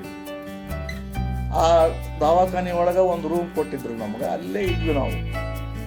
ಅಷ್ಟು ಮುಗೀತು. ಸದ್ಯ ಯಾರೂ ಬರಲಿಲ್ಲ, ಎನ್ಕ್ವೈರಿ ಬರಲಿಲ್ಲ, ಹಂಗೆ ನಡೀತು. ಅಲ್ಲೇ ಆರೋಗ್ಯ ಇಲಾಖೆ ಒಳಗೆ ಕೆಲಸ ಏನು ಅಂದರೆ ಮನೆಗೆ ಹೋಗೋದು, ಹೆಲ್ತ್ ಸರ್ವೆ ಮಾಡೋದು. ಅಲ್ಲಿ ನೋಡಿದರೆ ತುಳು ಭಾಷೆ. ಮೂಡುಬಿದಿರೆ ಒಳಗೆ, ಮೂಡುಬಿದಿರೆ ಸಿಟಿ ಒಳಗೆ ಕನ್ನಡ ಅದ. ನಮಗೆ ಹಳ್ಳಿ ಕೆಲಸ ಅಲ್ವಾ, ಹಳ್ಳಿಯಾಗ ಹೋಗಿ ಮಾತಾಡ್ಬೇಕಂದ್ರೆ ಮಾತಿಲ್ಲ, ಕತಿ ಇಲ್ಲ. ಅವ್ರಿಗೆ ಕನ್ನಡ ಬರೋದಿಲ್ಲ, ಎಲ್ಲ ಬೀಡಿ ಕಟ್ಟೋರು. ಅಮ್ಮನ ಹೆಸರು ಅಮ್ಮನ ಹೆಸರು ಹೇಳು ಅಂದ್ರೆ ಗಂಡಸಿನ ಹೆಸರು, ಅವ್ರ ಅಪ್ಪನ ಹೆಸರು ಹೇಳೋರು. ಅಲ್ಲಿ ಅಮ್ಮೆಯರು ಅಂದ್ರೆ ತಂದೆ, ಅಪ್ಪೆ ಅಂದ್ರೆ ತಾಯಿ. ತುಳು ನೋಡಿದೆ, ನಮಗಿದು ಗೊತ್ತಾಗಿಲ್ಲ. ಆಮೇಲೆ ಬಂದು, ಸರ್ ನಮ್ಗೆ ದಯವಿಟ್ಟು ಒಂದು ಫಂಡಮೆಂಟಲ್ ಅವನ್ನ ಸ್ವಲ್ಪ ವಾಕ್ಯ ಹೇಳ್ಕೊಡ್ರಿ ತುಳುನೊಳಗೆ ಏನು ಹೇಳಿದರು. ಆದರೂ ಅಲ್ಲಿ ಫುಡ್ ನಮಗೆ ಆಗಿ ಬರಲಿಲ್ಲ. ಅವರು ನಮ್ಮ ಫ್ರೆಂಡ್ ಒಬ್ರು ಇದ್ರು, ಹಿರೇಮಠ ಅಂತೇಳಿ, ನಾವಲ್ಲಿ ಬಿಡಲೇಪ್ಪ ನಾಟಕ ಹಾಗೆ ಹೋಗ್ತೀನಿ, ಈಗ ಎಲ್ಲಿ ಮನೆಯವ್ರಿಗೆ ಹೋಗಿ ಇದು ಮಾಡೋದು, ಭಾಷೆ ಇಲ್ಲ, ಏನಿಲ್ಲ, ಊಟನೂ ಸರಿ ಇಲ್ಲ, ಬರೀ ಕುಚಲಕ್ಕಿ. ಅದನ್ನ ನಾವು ಹಳ್ಳಿಪ್ಪ ನಾಟಕ ಹೋಗ್ತೀನಿ ನಾನು ಹೇಳಿ. ಆವಾಗ ಒಬ್ಬರು ಸೀನಿಯರ್ ಇನ್ಸ್ಪೆಕ್ಟರ್ ಇದ್ದರು, ಥಾಮಸ್ ಅಂತೇಳಿ. ಅವರು ದತ್ತು ನಿಮಗೆ ಗೊತ್ತಾಗಲ್ಲ, ಇದು ಸರ್ಕಾರಿ ಕೆಲಸ, ನಿನಗೆ ಎಷ್ಟು ಮಂದಿಗೆ ಏನೋ ನಿನ್ನ ಯೋಗ ಚೆನ್ನಾಗಿದೆ, ನೀನು ಬಂದಿದೆಯಾ, ನಿನಗೇನು ತೊಂದರೆ ಆಗದಂಗೆ ನಾವು ನೋಡ್ಕೋತೀವಿ, ಈ ಕೆಲಸ ಮುಂದುವರ್ಸು. ಪುಣ್ಯಾತ್ಮ ನೆನೆಸ್ಬೇಕು ಅವನ್ನ. ಭಾಳ ಹೆಲ್ಪಿಂಗ್ ನೇಚರ್ ಇತ್ತು ಆ ನಮ್ಮ ಹೈಯರ್ ಆಫೀಸರ್ ಅವ. ನಮ್ಮ ಇನ್ಸ್ಪೆಕ್ಟರು ನಾವು ಕೆಲಸ ಮಾಡೋದನ್ನು ಬಂದು ನೋಡಿ ರಿಪೋರ್ಟ್ ಮಾಡೋದು ಕೆಲಸ ಒಂದು. ಅವನು ನಮಗೆ ಭಾಳ ಹೆಲ್ಪ್ ಮಾಡಿದ ಪುಣ್ಯಾತ್ಮ. ನಾವು ಈಗಿಲ್ಲ ಈಗ. ಆಯಿತು, ಕಂಟಿನ್ಯೂ ಮಾಡಿದ್ವಿ. ಅಲ್ಲೇ ನಾನು ನಾಟಕ ಕಂಪ್ನಿಯಿಂದ ಹೋದವಲ್ವ, ನನಗದು ಬಣ್ಣ ಹಚ್ಚಲಿಲ್ಲ ಅಂದರೆ ಸಮಾಧಾನ ಆಗ್ತಿದ್ದಿಲ್ಲ. ಅಲ್ಲೇ ತುಳು ನಾಟಕಗಳದ್ದು ಹಾವಳಿ ಜೋರು ಇತ್ತು ಅವಾಗ. ಹೆಂಗಂದ್ರೆ 2 ನಾಟಕ ಒಂದು ದಿವ್ಸಕ್ಕೆ. ಅಲ್ಲೇ ಹಳ್ಳಿ ಒಳಗೆ 2 ನಾಟಕ. ರಾತ್ರಿ 10:30 ಶುರು ಆತಂದ್ರೆ ಮತ್ತೊಂದು ಬೆಳಕು ಹರಿತಿತ್ತು. 6 ಗಂಟೆ ಅವ್ರು ಬಿಡೋದು. ಯಾಕಂದ್ರೆ ಲಘುನ ಬಿಟ್ಬಿಟ್ರೆ ಜನರಿಗೆ ಹೋಗಿ ಬರ್ಲಿಕ್ಕೆ ಟ್ರಾನ್ಸ್ಪೋರ್ಟೇಷನ್ ಇಲ್ಲ. ಹಳ್ಳಿಯಿಂದ ಮೂಡುಬಿದ್ರಿ ಸಿಟಿಗೆ ಅಲ್ಲಿ ಹೋಗ್ಲಿಕ್ಕೆ ಬಸ್ ಇಲ್ಲ. ಅವ್ರೇನು ಮಾಡೋರು, ಈ ತೆಂಗಿನ ಗರಿಗೆ ಬೆಂಕಿ ಹೆಚ್ಚಿ ಅದನ್ನು ಹಿಡ್ಕೊಂಡು ಬರೋರು ಭತ್ತದ ಗದ್ದೆ ಹುಣಿ ಒಳಗೆ. ಅದಕ್ಕೆ ಬೆಳಕು ಹರಿಯೋರ್ಗು ಕಾಯಬೇಕ. ನಾನೇನಿಲ್ಲ 9:30 10ಕ್ಕೆ ನಂದೇನು ಕೆಲಸ ಅಂದರೆ 4-5 ಜನರನ್ನ ತಂಡ ಕಟ್ಕೊಂಡಿದ್ದೆ. ಅದು ರಾಘವೇಂದ್ರ ಮ್ಯೂಸಿಕಲ್ಸ್ ಅಂತ ಹೇಳಿ ಒಂದು ಸಣ್ಣ ಪಾರ್ಟಿ ಮಾಡಿಕೊಂಡು ಹಾರ್ಮೋನಿಯಮ್ಮು, ತಬಲಾ, ಬೊಂಗೋ ಕಾಂಗೋ, ಒಂದು ಹುಡುಗಿ ಹಾಡಲಿಕ್ಕೆ ನಾವೊಂದು 5 ಜನ ಇದ್ವಿ. ತುಳು ನಾಟಕಕ್ಕೆ ಮ್ಯೂಸಿಕ್ ಪ್ರೊವೈಡ್ ಮಾಡೋದು ನನ್ನ ಕೆಲಸ. ತುಳು ಹಾಡ್ತಿದ್ದೆ ನಾನು. ಆಮೇಲೆ ಪಾತ್ರನೂ ಮಾಡಿದೆ. ಅದು ಮುಗಿಸಿದ ಮೇಲೆ ಅಲ್ಲಿ ಏನಾಗ್ಬಿಡ್ತು, ಒಂದು ದಿವಸ ಸತ್ಯಭಾಮ, ಆರೂರು ಸತ್ಯಭಾಮ ಅಂತ ನೀವು ಹೆಸರು ಕೇಳಿದ್ರು. ಅವರು ಮೂಡುಬಿದ್ರಿ ಬಸ್ ಸ್ಟ್ಯಾಂಡ್ ನಾನು ನಿಂತಿದ್ದೆ. ಅವರು ಬಸ್ನ್ಯಾಗ ಅವ್ರು ಇದ್ದರು. ಅವ್ರು ಹೇ ದತ್ತು ಏನು ಇಲ್ಲಾಕಿದ್ದೆ ಮತ್ತು ನಾ ಈಗ ನೌಕರಿ ಮಾಡ್ತೀನಿ, ಇದೇ ಊರಾಗ ಇದ್ದೀನಿ. ಹೌದಾ, ಹಂಗಾರೆ ಒಂದು ಕೆಲಸ, ಇಂಥಲ್ಲಿ ಒಂದು ತುಳು ಸಿನಿಮಾ ಸ್ಟಾರ್ಟ್ ಆಗ್ತದೆ. ಆ ಸಿನಿಮಾಕ್ಕೆ ಒಂದು ಪಾತ್ರಧಾರಿ ಬೇಕಾಗಿದೆ. ನೀನು ಇಂಥಲ್ಲಿ ಹೋಗು, ಲ್ಯಾಂಡ್ ಫೋನ್ ಅವಾಗ ಇಂಥ ನಂಬರ್ ಕೊಟ್ಟರು, ಫೋನ್ ಮಾಡಿದ್ದಕ್ಕೆ ನೀವು ಹೋಗಿ ಮೀಟ್ ಮಾಡೋದು. ನೌಕರಿ ಸೇರಿ ಇನ್ನೂ 1 ತಿಂಗಳಾಗಿಲ್ಲ ಅವಾಗ. ನಾನು ಅಲ್ಲ, 1 ವರ್ಷ ಆಗಿತ್ತು. 76ನೇ ಇಸ್ವಿಗೆ ನೌಕರಿ ಸೇರಿದೆ. 78ನೇ ಇಸ್ವಿ ಸಿನಿಮಾ ಇದು. 2 ವರ್ಷ ಮಟ್ಟ ಪ್ರೊಬೇಷನರಿ ಪೀರಿಯಡ್ ಇರ್ತದೆ, ರಜಾ ಕೊಡಂಗಿಲ್ಲ. ಆಯಿತು, ಒಂದು ದಿವಸ ಫೋನ್ ಮಾಡಿ ಇಂತಲ್ಲಿ ಬಾಪ, ಕಾರ್ಕಳ ತಾಲೂಕು ಬೈಲೂರಿನಲ್ಲಿ ಆ ಸಿನಿಮಾ ಶೂಟಿಂಗ್. ಯಾವುದು? ಕರಿಮಣಿ ಕಟ್ಟಂದಿ ಕಂಡನಿ ಅಂದ್ರೆ ತಾಳಿ ಕಟ್ಟದೇ ಇರುವ ಗಂಡ ಅಂತ ಅದರ ಅರ್ಥ ಕನ್ನಡದಲ್ಲಿ. ಕರಿಮಣಿ ಅಂದರೆ ಕರಿಮಣಿ, ಕಟ್ಟಂದಿ ಕಂಡನಿ ಕಟ್ಟದೇ ಇರುವ ಗಂಡ. ಇದು ತುಳು ಭಾಷೆ ನನಗೇನು ಅಷ್ಟ ಹೆಸರು ಏನು, ಎಲ್ಲಿ ಹೋಗ್ತಿ ಎಲ್ಲಿ ಬರ್ತಿ, ಇಷ್ಟ ಊಟ ಆಯ್ತಾ ಅಷ್ಟು ಕಲ್ತಿದ್ದೆ. ಹೋಗಿ ಫೋನ್ ಮಾಡಿ ಬಾರಪ್ಪ ಇಂತಲ್ಲಿ ಹೋದೆ. ಆರೂರು ಪಟ್ಟಾಭಿ ಅಂತ ಭಾಳ ಫೇಮಸ್ ಡೈರೆಕ್ಟರು. ಆರೂರು ಪಟ್ಟಾಭಿ ಅಂತ ಅವರೇ ಪ್ರೊಡ್ಯೂಸರು. ಅವರ ಅಣ್ಣ ಭೀಮರಾವ್ ಅಂತ ಅವರೇ ಪ್ರೊಡ್ಯೂಸರು. ನಮಸ್ಕಾರ ಸಾರ್ ಅಂದೆ. ಏನಪ್ಪ ತುಳು ಬರುತ್ತೆ ನಿಮಗೆ? ಇಲ್ಲ ಸರ್, ಆದರೆ ಹೊರಗೆ ಕೊಟ್ಟರೆ ನಾನು ಪ್ರಾಕ್ಟೀಸ್ ಮಾಡ್ತೀನಿ, ಹ್ಯಾಟ್ ಮಾಡ್ತೀನಿ. ಸರಿ, ಏನೇನು ಪಾರ್ಟ್ ಮಾಡಿ ನಾಟಕ ಕಂಪ್ನಿಯಾಗ ಎಲ್ಲ ಥರದ ಕ್ಯಾರೆಕ್ಟರ್ ಮಾಡೀನಿ ಸರ್. ವಿಲನ್ ಪಾತ್ರನೂ ಮಾಡೀನಿ, ಎಲ್ಲ ಮಾಡೀನಿ. ಹೌದಾ, ವಿಲನ್ ಮಾಡಿಯಾ? ರೇಪ್ ಮಾಡಿಯಾ? ಅಲ್ರಿ ಸರ, ನಾಟಕ ಕಂಪ್ನಿಯಾಗ ಎಷ್ಟು ಬೇಕು ಅಷ್ಟು ಮಾಡಿದಿರಿ ಅಷ್ಟೇ, ಇನ್ನೇನು ನನಗೆ ಬೇರೆ ಅನುಭವ ಇಲ್ಲ. ಹಿಂಗೆ ಮಾಡಿ ಹಿಂಗೆ ಕೇಳಿದ್ರೆ ಏನು ಅಲ್ಲ ಹೇಳಿದೆ. ನೋಡೋಣ, ಈಗ ಒಂದು ಸೀನ್ ಮಾಡೋ ಅಂದ್ರೆ ಅಲ್ಲಿ ಅದರಲ್ಲಿ ಆ್ಯಕ್ಟ್ ಮಾಡೋ ಹೀರೋಯಿನ್ನು ಅದು ಹೊಸ ಹುಡುಗಿನೇ. ಅದು ಫಸ್ಟ್ ಎಂಟ್ರಿ. ಅವಾಗ ಜಸ್ಟ್ ಅವಳಿಗೆ 17-18 ವರ್ಷ. ಅವಳಿದ್ದಾಳೆ ಬೆಂಗಳೂರಲ್ಲಿ, ನಯನಾ ಅಂತೇಳಿ. ಈಗ ಡಬ್ಬಿಂಗ್ ಆರ್ಟಿಸ್ಟು. ಅವಳು ಆ್ಯಕ್ಟಿಂಗ್ ಬಿಟ್ಬಿಟ್ಟಿದ್ದಾಳೆ, ಡಬ್ಬಿಂಗ್ ಆರ್ಟಿಸ್ಟ್ ಆಗಿದ್ದಾಳೆ. ಆಯಿತು, ಒಂದು ಸೀನ್ ಮಾಡಿದ್ದೆ. ಆಯ್ತು ಸರ್, ಒಂದು ವಜ್ರಮಣಿಯಾಗೆ ಸೀರೆ ಹೇಳೋದು ಇದು ಮಾಡಿ ಡೈಲಾಗ್ ಹೇಳಿ ಮಾಡು. ನಾನು ಒಂದು ಯಾವುದೋ ನಾಟಕ ಡೈಲಾಗ್ ಹೇಳಿದ್ರು ನಾಕೆ ಕೆಡಿ ಈ ಜಂಪರ್ ಎಲ್ಲ ಹರಿದ್ಬಿಟ್ಟೆ. ಅವರು ಎಲ್ಲ ನಗಲಿಕ್ಕೆ ಹಚ್ಚಿದ್ರು. ಇಷ್ಟು ಮಾಡಿದ್ರೆ ಸೆನ್ಸಾರ್ ಬೋರ್ಡ್ನವರು ಸಿನಿಮಾ ರಿಲೀಸ್ ಮಾಡೋಂಗಿಲ್ಲ, ಇಷ್ಟೇನು ಮಾಡೋದು ಬೇಕಾಗಿಲ್ಲಪ್ಪ ನೀನು, ನಾ ಹೇಳ್ದಷ್ಟು ಮಾಡೋದು. ಆಯ್ತು ಸರ್. ಅದ್ರಾಗ ಅಂಥದ್ದೊಂದು ಸೀನ್ ಇತ್ತು. ಜಸ್ಟ್ ಹಂಗೆ ಕೈ ಹಿಡಿದು ಹೇಳೋದು ಅದು ಮಾಡಿದರು. ಆ ತುಳು ಭಾಷೆ ಡೈಲಾಗ್ ಹೇಳ್ಬೇಕಲ್ಲ, ಒಂದು ಪೇಜ್ ಡೈಲಾಗು ಒಂದು ಟೇಕ್ನಾಗೆ ಹೇಳಿದೆ. ಹೆಂಗೆ ಹೇಳಿದೆ ಅಂದ್ರೆ ಬಾಯ್ಪಾಟ್ ಮಾಡಿದ್ನೇ, ಆದ್ರೆ ಅದು ಏನು ಅಂತ ನನಗೆ ಗೊತ್ತಿಲ್ಲ ಅರ್ಥ. ಹಂಗಂದ್ರೆ ಏನು ಅಂತ ಗೊತ್ತಿಲ್ಲ. ನಾನು ಡೈಲಾಗನ್ನು ಮಾತ್ರ ಬಾಯ್ಪಾಟ್ ಊರು ಹೊಡೆದು ಮಾತಾಡಿಬಿಟ್ಟೆ. ಅಡ್ಡಿ ಇಲ್ಲ, ಚೆನ್ನಾಗಿ ಮಾಡ್ತೀನಿ ಹೀಗಾದ್ರೆ. ಆದರೆ ಏನಾಗ್ಬಿಟ್ಟಿತ್ತು ಅದ್ರಾಗ ಒಂದು ಅಪಭ್ರಂಶ ಮಾತಾಡಿಬಿಟ್ಟಿದ್ದೆ ನಾನು. ಅಂದರೆ ವಿರುದ್ಧವಾಗಿ ಅರ್ಥ ಬರುವಂಥದ್ದು ಶಬ್ದ ಅದು ನನಗೆ ಗೊತ್ತಿಲ್ಲ. ಅದು ಆದರೆ ಏನೋ ಸ್ವಲ್ಪ ತಿರುಚಿ ಹೇಳೋದು ಹೇಳಿಬಿಟ್ಟಿದ್ದೆ. ಕೊನೆಗೆ ಅವರೆಲ್ಲ ನಗಲಿಕ್ಕೆ ಹತ್ಬಿಟ್ರು. ಯಾಕೆ ರೀ ಸರ್ ನಗ್ತೀರಿ, ಏನಾದ್ರು ತಪ್ಪ ಏನಿಲ್ಲ ತಗೋ. ಮತ್ತು ಅದನ್ನು ಡಬ್ ಮಾಡಿಸಿದ್ರು ಬೇರೆಯವ್ರ ಕಡೆಯಿಂದ. ಆ ಸಿನಿಮಾ ಅದಕ್ಕೆ ನಾನು ಸಾಧಾರಣ 1 ತಿಂಗಳು ರಜೆ ಇಲ್ಲದೇನೆ ನಾನು ಅದಕ್ಕೆ ಶೂಟಿಂಗಿಗೆ ಹೋಗ್ತಿದ್ದೆ. ಶೂಟಿಂಗ್ ಮುಗೀತು, ಎಲ್ಲ ಮುಗೀತು, ಆಫೀಸಿಗೆ ಬಂದೆ. ಡಾಕ್ಟರ್ ತಿಮ್ಮಪ್ಪ ಶೆಟ್ಟಿ ಅಂತ, ಭಾಳ ಒಳ್ಳೆಯ ಮನುಷ್ಯ, ದೇವ್ರು, ಅವ್ನು ನೆನೆಸ್ಬೇಕು ದೇವ್ರಂತ. ಅವರು ಏನು ದತ್ತಾತ್ರೇಯರು ಎಂಥ ಶೂಟಿಂಗ್ ಮಾಡಿದ್ರಿ ಇವತ್ತು? ಸರ್ ಒಂದು ಇಂಜೆಕ್ಷನ್ ಬೇಕು ಸರ್. ಎಂಥದಕ್ಕೆ? ಅದು ಹೀಗೆ ಆ ಹುಡುಗಿದು ರೇಪ್ ಮಾಡೋ ಸೀನ್ ಇತ್ತು ಸರ್, ನಾನು ಹೇಳ್ಬಿಟ್ಟೆ, ಪಾಪ ಉಗುರಿಂದ ಪರಿಚಿಬಿಟ್ಟಿದ್ದಾಳೆ, ಗಾಯ ಆಗಿಬಿಟ್ಟಿದೆ ಸರ್. ಹಾಂ ಹೌದು ಮಾರೆ, ಎಲ್ಲಿ ನೋಡ್ಬಾ, ಹೆಂಗೆ ತೆಗೆದು ನೋಡಿದೆ, ಅದು ಗಾಯ ಇತ್ತು. ಇಂಜೆಕ್ಷನ್ ತೊಗೊಂಡು ಇಂಜೆಕ್ಷನ್ ತೊಗೊಂಡು ಹಂಗೆ ಕೂತಿದ್ದೆ ಶರ್ಟ್ ಹಾಕ್ಕೊಂಡು. ಆ ಊರಿನ ಪ್ರಮುಖರು, ಸಿನಿಮಾ ಥಿಯೇಟರ್ ಮಾಲೀಕರು ಬಂದರು. ಬೇಜಾರೆ, ಇವ್ರು ಯಾರು ಗೊತ್ತುಂಟ ನಿಮಗೆ? ಹತ್ರ ಇರು, ನಮ್ಮ ಸ್ಟಾಫು ಸಿನಿಮಾದಲ್ಲಿ ಪಾತ್ರ ಮಾಡ್ತಾ ಇದ್ದಾರೆ ನೋಡಿ, ನಿನ್ನೆ ಹೋಗಿ ರೇಪ್ ಮಾಡಿ ಆ ಹುಡುಗಿ ಚೂರು ಬಿಟ್ಟಿದೆ, ಎಲ್ಲ ತೋರಿಸಿ. ಮತ್ತೆ ಹಿಂಗೆ ಹಂಗೆ ತೆಗೆದು ತೋರಿಸಿ, ಮತ್ತೆ ತಂಗಿ ಹಾಕೊಂಡು. ಅದಾದ್ಮೇಲೆ ಇನ್ನೊಬ್ಬ ಮನುಷ್ಯ ಬಂದ, ಹಿರೇ ಮನುಷ್ಯ. ಓಯ್ ಶೆಟ್ರು, ಇವ್ರು ಯಾರು ಗೊತ್ತುಂಟ ಮಾರ್ರೆ? ದತ್ತಾತ್ರೇಯ ಅಂತ, ನಮ್ಮ ಸ್ಟಾಫು ಸಿನಿಮಾದಲ್ಲಿ ಮಾಡ್ತಿದ್ದಾರೆ, ಎಲ್ಲಿ ತೋರಿಸಿ. ನಾನು ಅದು ಒಂದು 2-3 ಸಲ ಹಂಗೆ ಮಾಡಿದ್ದೆ, ತಲೆ ಕೆಟ್ಟು ಹೋದ್ ನನಗೆ. ನಾನು ಸ್ವಲ್ಪ ಆಫೀಸ್ಗೆ ಒಳಗೆ ಹೋಗ್ತೀನಿ ಸರ್, ಕೆಲಸದ ಅಂತೇಳಿ ಹೋಗ್ಬಿಟ್ಟೆ. ಇಂಥ ಡಾಕ್ಟ್ರು ಅಂದರೆ ಬಹಳ ಮುಗ್ಧ ಮನುಷ್ಯರು, ಬಹಳ ಒಳ್ಳೆಯ ಮನುಷ್ಯರು. ನಾನು ಅನ್ಅಫಿಷಿಯಲ್ ಆಗಿ ರಜೆ ಇಲ್ಲದೆ ಹೋಗಿ ಕೊನೆಗೆ ನನಗೆ ಎಲ್ಲ ಸೈನ್ ಮಾಡಿಸಿ, ರಜೆ ಸ್ಯಾಂಕ್ಷನ್ ಮಾಡಿ, ಸಂಬಳನೂ ಕೊಡಿಸಿ ಅಂತ ದೇವರಂಥ ಮನುಷ್ಯ, ಅವನು ನೆನೆಸ್ತೀನಿ ನಾನು ಇನ್ನು ಅಂತ. ಇದು ನನ್ನ ಜೀವನದಲ್ಲಿ ಅದೊಂದು ಆಯ್ತಾ. ನಾಟಕ ಕಂಪ್ನಿ ಒಳಗೆ ನಾಟಕ ಮಾಡುವಾಗ ಹೊಡಿಸ್ಕೊಂಡಿತ್ತಂದ. ಆಮೇಲೆ ಈ ಹೊಡಿಸ್ಕೊಂಡು ಎಲ್ಲ ಈ ಸಿನಿಮಾ ಮುಗೀತು, ಎಲ್ಲ ರಿಲೀಸ್ ಆಯ್ತು, ಮಾತಾಡಬೇಕಲ್ವ, ಡಬ್ ಮಾಡಬೇಕು. ಅಷ್ಟರಾಗ ನನಗೆ 6 ತಿಂಗಳಾಗ ಪಕ್ಕ ತುಳು ಮಾತಾಡಿ ಕಲಿಸ್ಬಿಟ್ಟೆ. ತುಳು ಮಾತಾಡಿ ಮತ್ತು ಬೇರೆ ಇನ್ನೊಂದು ಸಿನಿಮಾದಲ್ಲಿ ಮಾಡಿದೆ, ನ್ಯಾಯೋಗಾದ ಎಂದ ಬದುಕು ಅಂತೇಳಿ. ಅದರಲ್ಲಿ ಏನಾಗಿತ್ತು ಅಂದರೆ, ಹೀಗೆ ಆಕಸ್ಮಿಕ ಒಂದು ವಿಲನ್ ಪಾತ್ರ ಮಾಡೋರಿಗೆ ಏನೋ ಆಪ್ರೇಷನ್ ಮಾಡಬೇಕು, ಅವ್ರಿಗೆ ಶೂಟಿಂಗ್ ಬರೋಕ್ಕಾಗಲ್ಲ ಅಂತ ಹೇಳಿದ್ರು.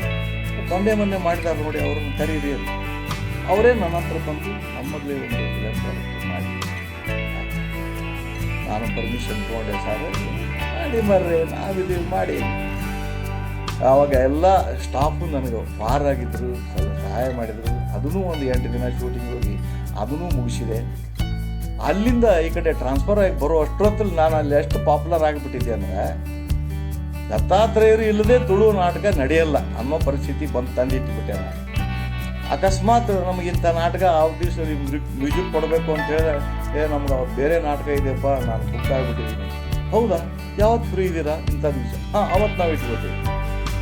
ಇಲ್ಲಿವರೆಗೂ ನಾನು ಅಲ್ಲಿ ಕೆಲಸ ಮಾಡಿ ಅಲ್ಲಿ ಜನರು ಭಾಳ ಪ್ರೀತಿ ಗಳಿಸಿದೆ. ಆಮೇಲೆ ಅಲ್ಲಿ ಎಷ್ಟಾದರೂ ನಮ್ಮ ಕಡೆ ಬರಬೇಕು ಅನ್ನೋ ಆಸೆ ಭಾಳ ಅಲ್ವಾ. ಕೆಲವರು ಅಲ್ಲೇ ಮನೆ ಸೈಟ್ ಮಾಡ್ಕೊಂಡು ಅಲ್ಲೇ ಉಳ್ಕೊಂಡ್ಬಿಟ್ರು. ನನಗೆ ನನ್ನ ಬಂಧು ಬಳಗ ಎಲ್ಲ ಈ ಕಡೆ ಅಲ್ವಾ, ಇಲ್ಲೇ ಬಂದ್ಬಿಡು ಮನೆಯ ಟ್ರಾನ್ಸ್ಫರ್ ತೊಗೊಂಡು. ಕೊನೆಗೆ ನಾನು ಟ್ರಾನ್ಸ್ಫರ್ ತೊಗೊಂಡು ಹೊಂಟೆ. ಅಲ್ಲಿ ಅವರು ಪ್ರಮುಖರು, ರಾಜಕೀಯ ಲೀಡರ್ಸ್ ಎಲ್ಲ, ಏನು ದತ್ತಾತ್ರೇಯರು ಏನು ಟ್ರಾನ್ಸ್ಫರ್ ಆಯಿತು, ಕ್ಯಾನ್ಸಲ್ ಮಾಡೋಣ. ಬೇಡ ಸರ, ನಾನೇ ಮಾಡ್ಕೊಂಡಿದ್ದು, ನಮ್ಮ ಮನೆ ಹತ್ತಿರ ಇದೆ, ಅಲ್ಲಿ ನಮ್ಮ ಬಂಧು ಬಳಗ, ಊರಿಗೆ ಹೋಗ್ತಾ ಇದ್ದೀನಿ. ಸರಿ ಆಯಿತು, ಒಳ್ಳೆಯದಾಗಲಿ. ಅಲ್ಲಿಂದ ಇಲ್ಲಿ ಬಂದ ಮೇಲೆ ನಾನು ಆಡೂರಿಗೆ ಸೇರಿಕೊಂಡೆ. ಆಡೂರು, ಹನಗಲ್ ತಾಲೂಕು ಆಡೂರು. ಅಲ್ಲಿ ನನಗೆ ಸುಮ್ಮನೆ ಕೂಡೋದಾಗಲಿಲ್ಲ, ಪಾತ್ರ ಮಾಡಿದೆ, ಹಂಗೆ ಕೂಡ್ಲಿಕ್ಕೆ ಆಗಲೇ ಇಲ್ಲ. ನಾನು ಕೊನೆಗೆ ನನ್ನ ಒಂದಿಷ್ಟು ಫ್ರೆಂಡ್ಸ್ ಇದ್ದರು, ಅವ್ರನ್ನ ಜೊತೆ ಹಾಕ್ಕೊಂಡು ಒಂದು ಮಾಲ್ತೇಶ್ ಕಲಾ ಬಳಗ ಅಂತ ಒಂದು ತಂಡ ಕಟ್ಕೊಂಡು ಮೈಲಾರ ಮಹಾದೇವ, ಸಿಂಧೂರು ಲಕ್ಷ್ಮಣ ಇಂದೆಲ್ಲ ನಾಟಕ ಆಡ್ತಿ, ಅವ್ರಿಗೂ ಕಲಿಸಿ ಕೆಲವೊಂದು ಕಡೆ ಇದಕ್ಕೆ ಹೋಗ್ತಿದ್ವಿ, ಕಾಂಪಿಟೇಷನ್ಗೆ. ಅಲ್ಲಿ ಹಂಗೆ ಮಾಡುವಾಗ ಏನಾಯಿತು, ಧಾರವಾಡ ಆಕಾಶವಾಣಿಯಲ್ಲಿ GM ಶಿರಹಟ್ಟಿ ಅಂತ ಡೈರೆಕ್ಟರ್ ಇದ್ದರು. ಅದಕ್ಕೆ ಮುಂಚೆ ನನಗೆ 82-83ರಲ್ಲಿ ಆಡಿಷನ್ ಬಂದಿತ್ತು ಆಕಾಶವಾಣಿದು. 2 ಕಡೆ ಬಂದಿತ್ತು, ಒಂದು ಮಂಗಳೂರಿಗೆ, ಒಂದು ಧಾರವಾಡಕ್ಕೆ. ನಾನು ಮಂಗಳೂರಿಗೆ ಯಾಕೆ ಹೋಗೋದು ಬೇಡ, ಧಾರವಾಡಕ್ಕೆ ಹೋಗೋದು ಅಂತ ಧಾರವಾಡ ಆಡಿಷನ್ ಮುಗಿಸಿದೆ. ಸಿಲೆಕ್ಟ್ ಆಯಿತು. ಅಲ್ಲಿಂದ ಗೋಪಾಲ ವಾಜಪೇಯಿಯವ್ರದ್ದು ಆ ತುದಿ ಈ ತುದಿ ಅಂತ ಒಂದು ನಾಟಕ, ತ್ರೈಮಾಸಿಕ ವಿಶೇಷ ನಾಟಕ. ಅದರಲ್ಲಿ ನಾನು ಅಲ್ಲಿಂದ ಸ್ಟಾರ್ಟ್ ಆಯ್ತು ನನ್ನ ಜರ್ನಿ. ತುಂಬ ನಾಟಕಗಳನ್ನು ಮಾಡಿದೆ, ಈಗಲೂ ಮಾಡ್ತಾನೇ ಇದ್ದೀನಿ. ಈಗ ಆಮೇಲೆ B.High ಗ್ರೇಡ್ ಆಯಿತು, ಈಗ A ಗ್ರೇಡ್ ಕಲಾವಿದ ನಾನು. GM ಶಿರಹಟ್ಟಿಯವರು ಶೋಕಾಂತಿಕ ಅಂತ ಒಂದು ನಾಟಕ TV ಮಾಡೋಣ ಅಂಥೇಳಿ ಮಾತಾಡಿ, ನೀವು ಅದ್ರಾಗ ಒಂದು ಮುಖ್ಯ ಪಾತ್ರದ ಮಾಡ್ಬೇಕಪ್ಪ ಕುರಟ್ಟಿ. ಆಯ್ತು ಸರ್, ಮಾಡಿ.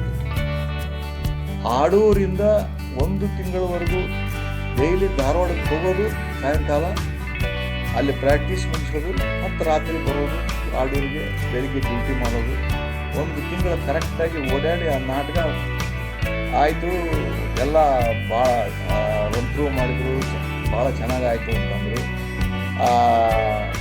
TV ಸ್ಟೇಷನಿಗೆ ದೂರದರ್ಶನಕ್ಕೆ ಬಂದು ಫಸ್ಟ್ ಟೈಮ್ ದೂರದರ್ಶನ ಒಳಗೆ ಏನಿರ್ತದೆ, ಹೆಂಗಿರ್ತದೆ ನೋಡಿದ್ದೆ ಫಸ್ಟ್ ಟೈಮ್. ಅಲ್ಲಿ ಆ ನಾಟಕ ಶೋಕಾಂತಿಕ ಅಂತ ನಾವು ನಾಟಕ ಮಾಡಿದ್ವಿ, ಭಾಳ ಚಂದ ನಾಟಕ. ಅದ್ರಾಗ ನನ್ನ ಜೊತೆಗಿದ್ದವರು MN ಕುಲಕರ್ಣಿ ಅಂತ ಒಬ್ಬರು, ಆಮೇಲೆ ದೇವಪ್ಪ ನಾಯಕರು ಇವಾಗಿಲ್ಲ. ಆಮೇಲೆ ಇನ್ನೊಬ್ಬರು ವಿಜಯ ಉರಾಳ್ ಅಂತ ನನ್ನ ಜೊತೆ ಪಾತ್ರ ಮಾಡಿದವರು, ಅವರು ನನ್ನ ಹೆಂಡತಿ ಕ್ಯಾರೆಕ್ಟರ್ ಮಾಡಿದರು. ಇನ್ನೊಬ್ಬ ಒಂದು ಈಗ ಸಂಪರ್ಕದಲ್ಲಿರೋದು ಮೆಕ್ಕೇದ್ ಅಂತೇಳಿ ಒಬ್ಬರು ಕಂಡಕ್ಟರ್, ಅವರು ನನ್ನ ಮಗನ ಪಾತ್ರ ಮಾಡಿದರು. ಭಾಳ ಒಳ್ಳೆ ಸಬ್ಜೆಕ್ಟು, ಮರಾಠಿ ನಾಟಕದ ಟ್ರಾನ್ಸ್ಲೇಟ್ ಅಂತ ಅದು. ಚಾಂದಿನಿ ಚಿಂಪಿತ್ ಜಾ ಅಂತ ಏನೋ ಒಂದು ಹೆಸರು ಅದು. ಒಟ್ಟು ಶೋಕಾಂತಿಕ ಅಂಥೇಳಿ ಕನ್ನಡೀಕರಣ. ಭಾಳ ಒಳ್ಳೆ ನಾಟಕ ಅದು. 4 ಎಪಿಸೋಡ್ ಬಂತು ಡೈಲಿ. ಇವರಿಗೆ ಪ್ರತಿ ಮಂಗಳವಾರ ಸಾಯಂಕಾಲ 3:15 ಗಂಟೆಯಿಂದ ಇರ್ತಿತ್ತದು. ಆವಾಗ ನಾವು ಯಾರ ಮನೆ ಮುಂದೆ ಹೋದರೂ ಸಹಿತ, ಯಾರ ಮನೆಗೆ ಹೋದರೂ ಅದ ನಾಟಕನ ಹಚ್ಚಿರ್ತಿದ್ರು. ಅಷ್ಟು ಫೇಮಸ್ ಆಗಿ ಮೊದಲೇ ಧಾರವಾಡ ಭಾಷೆ ನಾಟಕ ಅದು ಭಾಳ. ಅದರಲ್ಲಿ ನಾನು ಸಿಟ್ಟಿನ ಮನುಷ್ಯ ದೀನಾನಾಥ್ ಅಂತೇಳಿ ಒಂದು ಪಾತ್ರ, ಅದು ಭಾಳ ಸಕ್ಸಸ್ಫುಲ್ ನಾಟಕ. ಅದು ಆ ದೂರದರ್ಶನ ಕೇಂದ್ರದೊಳಗೆ ಶೂಟಿಂಗ್ ಮಾಡೋವಾಗ ಸಹಿತ ನನಗೆ ಅದು ಅಳು ನಿಂದಿರ್ಸ್ಲೇ ಇಲ್ಲ. ಅಂದ್ರೆ ಲಾಸ್ಟ್ಗೆ ಅಳೋದು ಸೀನಿದೆ, ನನಗೆ ದುಃಖ ತುಂಬ್ಕೊಂಡ್ಬಂದ್ಬಿಡ್ತು. ಅಲ್ಲಿ ಆ ಫ್ಲೋರ್ ಮ್ಯಾನೇಜರ್ಗಳೆಲ್ಲ ಬಂದ್ಬಿಟ್ರು, ದುಬ್ಬ ಮೇಲೆ ಕೈ ಆಡಿಸಿ ಮುಗೀತು, ನಾಟಕ ಮುಗೀತು, ಸಮಾಧಾನ ಮಾಡ್ಕೊಳ್ಳಿ ಸರ್. ಭಾಳ ಒಳ್ಳೆಯ ಹೆಸರು ಬಂತು, ನಾಟಕನೂ ತುಂಬ ಚೆನ್ನಾಗಾಯಿತು. ಅದು ರಿಪೀಟಾಗಿ ಒಂದು 3-4 ಸರ್ತಿ ದೂರದರ್ಶನದಲ್ಲಿ ಹಾಕಿದ್ರು. ಅದು ರಿಪೀಟ್ ಆಗ್ಲಿಕ್ಕೆ ಕಾರಣ ಏನು ಅಂದರೆ, ಅದರಲ್ಲಿ SLC ರಿಸಲ್ಟು ಬರೋ ಟೈಮಿಗೆ ಹಾಕ್ತಿದ್ರು. ಯಾಕಂದ್ರೆ ಅದರಲ್ಲಿ ಒಂದು ಘಟನೆ ಆಗುತ್ತೆ. ನನ್ನ ಮಗಳು SLCನ ರಿಸಲ್ಟ್ ಫೇಲ್ ಆಗ್ತದೆ ಅಂತ ತಿಳ್ಕೊಂಡು ಫೇಲ್ ಅಂತ ಬಂದ್ಬಿಟ್ಟಿರ್ತಾಳೆ. ಹೋಗಿ ಆಕಿ ಸತ್ಬಿಡ್ತಾಳೆ, ಆತ್ಮಹತ್ಯೆ ಮಾಡ್ಕೊಂಡು. ಆದ್ರೆ ಮರುದಿವಸ ಅದು ಮತ್ತೆ ಇಲ್ಲ, ಅದು ತಪ್ಪಾಗ್ಯದ ಅಂತೇಳಿ ಪೇಪರ್ಗೆ ಬಂದು ಆಕಿ ಫಸ್ಟ್ ಕ್ಲಾಸ್ನಾಗ ಪಾಸ್ ಆಗಿರ್ತಾಳೆ. ಈ ಒಂದು ಸಂದರ್ಭ ಇತ್ತು ಅದರಲ್ಲಿ. ಅದನ್ನು ಯಾವಾಗಲೂ ಈ ರಿಸಲ್ಟ್ ಬರೋ ಟೈಮಿಗೆ ಆ ನಾಟಕ ಹಾಕ್ತಿದ್ರು. ನನಗದು ವಿಡಿಯೋ ಮಾಡ್ಕೊಳ್ಳಿಕ್ಕೆ ನನಗಾಗಲಿಲ್ಲ. ಆಮೇಲೆ ಈಗ ಕೇಳಿದ್ರೆ ಅದು ಇಲ್ಲರಿ, ಅದು ಆಗಿನ ಕಾಲದ ಇದು ಟೇಪು ಸಿಗಲ್ಲ, ಈಗ ಇಲ್ಲ, ಅದು ಸಾರಿ ದತ್ತಣ. ಅಲ್ಲಿಂದ ಮುಗಿಸ್ಕೊಂಡು 76ನೇ ಇಸ್ವಿಯಿಂದ 82 ಅಲ್ಲಿ ಮೂಡುಬಿದ್ರೆ, 82ರಿಂದ ಆಡೂರು, ಹಾವೇರಿ ಬಂದಮೇಲೆ ಮೈಲಾರ ಮಹಾದೇವ, ಗೌರಿ, ಆಮೇಲೆ ಭಾಗ್ಯಶ್ರೀ ಅಂಥೇಳಿ 3 ನಾಟಕಗಳು TV ಮಾಡಿದ್ವಿ. ಅದನ್ನು ಯಾರು ಮಾಡಿದರು ಅಂದರೆ TS ರಂಗ ಅಂಥೇಳಿ ಫೇಮಸ್ ನಿರ್ದೇಶಕರು, ಬಹಳ ಒಳ್ಳೆಯ ನಿರ್ದೇಶಕರು, ಅವರು ತೊಗೊಂಡು ಮಾಡಿದರು. ಅವರು ಫ್ರೆಂಡ್ಸ್, ಅವರು ನಮ್ಮ ಸಂಪರ್ಕಕ್ಕೆ ಬಂದಮೇಲೆ ನಮ್ಮ ಎಲ್ಲ ಪ್ರಾಜೆಕ್ಟಲ್ಲೂ ನಮ್ಮನ್ನೇ ತೊಗೋತಿದ್ರು. ಹಾಗಾಗಿ ಅವರಿಂದ ನಾವು ಒಂದು 2-3 ಡಾಕ್ಯುಮೆಂಟ್ರಿ ಮಾಡಿದೆ. ಆಮೇಲೆ ಮೂಡಲ ಮನೆ ಅಂತ ನಾನು ಫಸ್ಟ್ ದೊಡ್ಡ ಧಾರಾವಾಹಿ ಮಾಡಿದ್ದೆ ಅಂದರೆ ಮೂಡಲ ಮನೆ ನಾವು ಹಾವೇರಿಗೆ ಜಾಬ್ ಮಾಡ್ತಿರುವಾಗ ಹೊಸರೀತಿ ಹಂದಿಗನೂರು ಒಳಗೆ ಸ್ಟಾರ್ಟ್ ಆಯ್ತು. ಆವಾಗ ನನಗೇನಾಗಿತ್ತು ಅಂದರೆ 2002ರಲ್ಲಿ ನನಗೆ ಓಪನ್ ಹಾರ್ಟ್ ಸರ್ಜರಿ ಆಗಿತ್ತು. ನಾನು ಸರ್ಜರಿ ಆದಮೇಲೆ ಸ್ವಲ್ಪ ಚಟುವಟಿಕೆ ಮಾಡಲಿಕ್ಕೆ ಸ್ವಲ್ಪ ಹಿಂದೆ ನೋಡ್ತಿದ್ದೆ, ಯಾಕಂದ್ರೆ ಅಷ್ಟು ಅದ್ರ ಆಗಿಬಿಟ್ಟಿದ್ದೆ. ನಾನು ತಬಲಾನು ಕಲಿತೆ, ಗದಿನಾಗಿರುವಾಗ ತಬಲಾನು ಅಭ್ಯಾಸ ಮಾಡಿದ್ದೆ. 69ನೇ ಇಂಚ್ ಒಳಗೆ 3ನೇ ರ್ಯಾಂಕ್ ಬಂದಿತ್ತು ನಂದು. ಆಪ್ರೇಷನ್ ಆದಮೇಲೆ ತಬಲಾ ಬಾರಿಸೋದು ಬಿಟ್ಟೆ ನಾನು. ಹಾಗಾಗಿ ನನಗೆ ಸ್ವಲ್ಪ ಅದ್ರ ಆಗಿಬಿಟ್ಟಿದ್ದೆ. ಆ ಮೇಡಮ್ ಅವ್ರನ್ನ ಭೇಟಿಯಾದೆ, ವೈಶಾಲಿ ಕಾಸರವಳ್ಳಿ ಅವ್ರನ್ನ. ಆಯಿತು, ಒಂದು ಪಾತ್ರ ಮಾಡಿ ಒಂದು ನನಗೆ ರೆಗ್ಯುಲರಾಗಿ ಬರಲಿಕ್ಕೆ ಆಗೋದಿಲ್ಲ ಮೇಡಮ್, ನಾನು ಜಾಬ್ನಲ್ಲಿದ್ದೀನಿ, ಯಾವಾಗಾರು ಬರೋಣ. ಆಯಿತು, ಒಂದು ಇನ್ಸ್ಪೆಕ್ಟರ್ ಪಾತ್ರ ಇದೆ ಮಾಡಿ. ಅದು ಇನ್ಸ್ಪೆಕ್ಟರ್ ಪಾತ್ರ ಚೆನ್ನಾಗಿ ಮಾಡಿದೆ. ಏನಾಗ್ತಿತ್ತು ಅಂದರೆ, ಡಿಪಾರ್ಟ್ಮೆಂಟಲ್ಲಿ ಇರುವಾಗ ಆಫೀಸ್ಗೆ ಅಟೆಂಡೆನ್ಸ್ ಹಾಕಿ ನಮ್ಮ ಸ್ನೇಹಿತರಿಗೆ ಹೇಳಿ, ಹಿಂಗೆ ಶೂಟಿಂಗ್ ಅದ ನಾವು ಮರೆ, ಹಿಂಗೆ ಹೋಗಿ ನಾವೆಲ್ಲ ನೋಡ್ಕೋತೀವಿ ಅನ್ನೋರು. ಅಲ್ಲೇ ಹಾವೇರಿಯಿಂದ ಹಂದಿಗನೂರು ಹೊಸರೀತಿಗೆ ಹೋಗ್ತಿದ್ದೆ. ಅಲ್ಲೇ ಒಂದು ನಿಮ್ಗೆ ಗೊತ್ತಿರ್ಬೋದು, ಈ ಪಲ್ಸ್ ಪೋಲಿಯೋ ಕಾರ್ಯಕ್ರಮದೊಳಗೆ ಯಾರಿಗೂ ರಜೆ ಕೊಡಲ್ಲ. ನಮಗೆ ಅಂಥ ಟೈಮ್ನಾಗೆ ಇವರು ಕರೆದು ಬಿಡೋರು, ದತ್ತಣ್ಣ ನೀವು ನಾಳೆ ಬರ್ಬೇಕು, ನೀವು ಶೂಟಿಂಗ್ ಇದೆ. ಏನು ಮಾಡ್ಬೇಕು, ಆಫೀಸ್ನವ್ರಿಗೆ ಹೇಳಂಗಿಲ್ಲ, ಮತ್ತು ನಮ್ಮ ಹೈಯರ್ ಆಫೀಸರ್ಗೆ ಸೀನಿಯರ್ಗೆ ಕಿವಿ ಮಾತು ಒಂದು ಹೇಳಿ, ಸರ್ ಹಿಂಗಾದ್ರೆ ಲಘು ಬಂದುಬಿಡ್ತೀನಿ. ಆಯ್ತು ಹೋಗು. ಅಲ್ಲೇ ಡ್ರೆಸ್ ಹಾಕ್ಕೊಂಡು ನಾನು ನಿಂತಿರ್ಬೇಕು, ನಮ್ಮ ಸಾಹೇಬರು ಜೀಪ್ ಬಂದ್ಬಿಡುತ್ತೆ. DHO ಸಾಹೇಬರು ಜೀಪ್ ತೊಗೊಂಡು ಬಂದೋಗ್ಬಿಟ್ರೆ ಅಲ್ಲೇ. ಅವರು ಶೂಟಿಂಗ್ ನೋಡ್ಲಿಕ್ಕೆ ಅಂತ ಬಂದವರಲ್ಲ, ಅಲ್ಲಿ ನಮ್ಮ ಕಾರ್ಯಕ್ರಮ ಪಲ್ಸ್ ಪೋಲಿಯೋದು ಕಾರ್ಯಕ್ರಮ ಸರ್ವೆ ನೋಡ್ಲಿಕ್ಕೆ ಬಂದಿದ್ರು, ಹೆಂಗೆ ನಡೀತದೆ ಅಂತೇಳಿ. ನಾ ರೋಡಲ್ಲಿ ನಿಂತಿದ್ನಲ್ಲ, ನಮಸ್ಕಾರ ಸರ್ ಅಂದೆ. ಏನಪ್ಪ ಇದನ್ನ ಮಾಡಿದ್ದೆ ನೀನು? ಇಲ್ಲಿ ಸರ, ಹೊಡಿ ಚಕ್ಡಿ ಹೊಡಿ ಮಾಡ ಮುಗಿಸಿ ಬಾ ಲವ. ನಾನು ಹಾವೇರಿ ಒಳಗೂ ಆಫೀಸರ್ಗಳು ನಮಗೆ ಭಾಳ ಸಪೋರ್ಟ್ ಆಗಿ ನನ್ನ ಕೆಲಸಕ್ಕೆ ಏನೂ ತೊಂದರೆ ಮಾಡಲಿಲ್ಲ. ಅವರೇ ಕೇಳೋರು, ಯಾಕಪ್ಪ ಇವಾಗ ಕಾಣವಲ್ಲ ನೀನು, ಏನು ಮಾಡೋದು ಬಿಟ್ಟುಬಿಟ್ಟೇನು? ಇಲ್ರಿ ಸರ, ಹೋಗು ಕಾಡು. ಅದು ಆವಾಗ ಸರ್ಕಾರಿ ನೌಕರರು ಅಂತ ಅದಕ್ಕೆ ಹೋಗಬಾರ್ದು, ಪರ್ಮಿಷನ್ ತೊಗೊಂಡೇ ಹೋಗ್ಬೇಕು ಅಂತ ಒಂದು ರೂಲ್ಸ್ ಬಂದ್ಬಿಟ್ಟಿತ್ತು. ನಾವು ಏನಿಲ್ಲ, ನನಗೆಲ್ಲ ಆಫೀಸರ್ಗಳು ನನ್ನ ಜೈತಿಗೆ ಕೆಲಸ ಮಾಡೋರು ಎಲ್ಲರೂ ನನಗೆ ಸಪೋರ್ಟ್ ಮಾಡೋರು. ಹೋಗಿ ನಾವೆಲ್ಲ ನೋಡ್ಕೊತೀವಿ. ಇಂಥ ಒಂದು ವಾತಾವರಣದೊಳಗೆ ನಾನು ಕೆಲಸ ಮುಗಿಸ್ಕೊಂಡು ಒಮ್ಮೆ ಏನಾಗ್ಬಿಡ್ತು, ಡಿಪಾರ್ಟ್ಮೆಂಟ್ ಒಳಗೆ ಕೆಲಸದ ಒತ್ತಡ ಜಾಸ್ತಿ ಆಯ್ತು.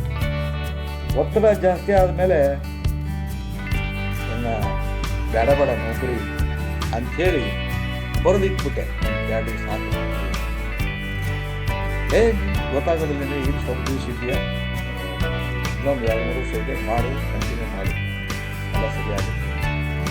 ನಾನು ಮಾಡ್ಕೊಂಡು ಹೊಂಟಿದ್ದೆ. ಅಷ್ಟ್ರಾಗ ನನಗೊಂದು ಅವಕಾಶ ಏನು ಬಂತು ಅಂದರೆ, ರಂಗಗೀತೆ ಹಾಡೋ ಅಂತ ಒಂದು ರಂಗಗೀತೆ ಹಾಡಲಿಕ್ಕೆ ನನಗೆ ಸೆಲೆಕ್ಟ್ ಮಾಡಿ ಕರೆದ್ರು ಅಕಾಡೆಮಿ ವತಿಯಿಂದ. ಬಾಂಬೆಗೆ ಹೋಗ್ಬೇಕಾಗಿತ್ತು. ನನಗೆ ಡಿಪಾರ್ಟ್ಮೆಂಟಿಂದ ರಜೆನೂ ಸಿಕ್ತು.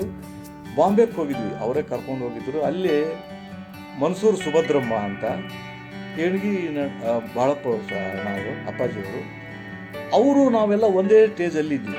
ಅಲ್ಲೇ ನಾನು ರಂಗಗೀತೆ ಒಂದು ಹಾಡ್ತಿದ್ದೆ. ಅಂದರೆ ನಾನು ರಂಗಗೀತೆ ಅಭ್ಯಾಸ ಮಾಡಿದ್ದೆ. ನನಗೊಂದು ಅವಕಾಶ ಕೊಟ್ಟಿದ್ದರು. ಬಳ್ಳಾರಿ ಒಳಗೆ ಸಿಲೆಕ್ಷನ್ ಇತ್ತು. ಬಳ್ಳಾರಿಗೆ ಹೋಗಿ ಸೆಲೆಕ್ಟ್ ಆಯ್ತು, ಚೆನ್ನಾಗಿ ಹಾಡ್ತೆ, ಇದನ್ನೇ ಹಾಡು ಅಂದರು. ಆಯಿತು, ಬಾಂಬೆಗೆ ಹೋದ್ವಿ. ಬಾಂಬೆನಲ್ಲಿ ಆವತ್ತು ಒಂದು ದಿವಸದ ಕಾರ್ಯಕ್ರಮ ಮುಗೀತು. ಮತ್ತು ಅಲ್ಲೆಲ್ಲ ಒಂದು ದಿವಸದ ಎಲ್ಲ ಕಡೆ ನೋಡ್ಕೊಂಡ್ವಿ. ಎಣ್ಗೆ ಬಾಳಪ್ಪನವ್ರ ಜೊತೆಗೂ ಒಂದು ಯಾವುದೋ ಒಂದು ಹಾಡಿನಲ್ಲಿ ನಾವು ಧ್ವನಿಗೂಡಿಸಿದ್ವಿ. ವಾಪಸ್ಸು ಬಂದ್ವಿ. ಬಂದಮೇಲೆ ರಂಗಗೀತೆ ನನಗೆ ಭಾಳ ಇಂಪ್ರೆಷನ್ ಆಗಿಬಿಡ್ತು. ನಾನು ಮನೆಯೊಳಗೆ ಹಾರ್ಮೋನಿಯಂ ಬಿಟ್ಕೊಂಡು ಯಾವಾಗಾದ್ರೆ ಪ್ರಾಕ್ಟೀಸ್ ಮಾಡ್ತಾ ಇರ್ತೀನಿ ನಾನು. ಅದಾದಮೇಲೆ 2006ಕ್ಕೆ ನನ್ನ ಕೆಲಸ ಮುಗೀತು. ಅಂದರೆ ರಿಟೈರ್ಮೆಂಟ್ ಆಯಿತು. ಅಷ್ಟರೊಳಗನ ನನಗೊಂದು 2-3 ಆಫರ್ ಕೊಟ್ಟಿದ್ರು ಬೆಂಗಳೂರಿಂದ. ಬಂದ್ಬಿಡು, ಇಲ್ಲೇ ಬೇರೆ ಬೇರೆ ಸೀರಿಯಲ್ ಮಾಡೋಕ್ಕೆ ಬರುತ್ತೆ. ಇಲ್ಲ ಸರ್ ನನ್ನ ಸಿ ಕೈ ಚಂದ್ರವರು ಆಫರ್ ಕೊಟ್ಟರು. ಅಷ್ಟರೊಳಗೆ ನಾನು ಅಲ್ಲಿ ಪಾಪ ಪಾಂಡು ಶಿಲ್ಲಿಲಲ್ಲಿಗೆ ಹೋಗಿ ಬಂದು ಕ್ಯಾರೆಕ್ಟರ್ ಮಾಡ್ತಿದ್ದೆ, ಹೋಗೋದು ಬರೋದು.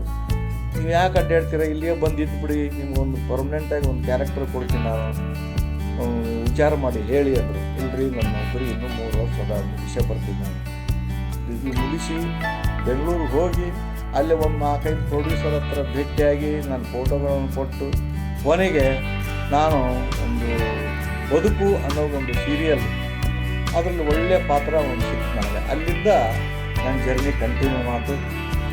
ಸಾಧಾರಣ ಒಂದು 89 ಸೀರಿಯಲ್ ಆಗಲಿದೆ. ಲಕ್ಷ್ಮೀ ಬಾರಮ್ಮ ಅನ್ನೋದೊಂದು ಸೀರಿಯಲ್ಲೇ ಕನಿಷ್ಠ 7 ವರ್ಷ, ಅಂದರೆ 2150 ಎಪಿಸೋಡು ಮಾಡಿದ್ವಿ.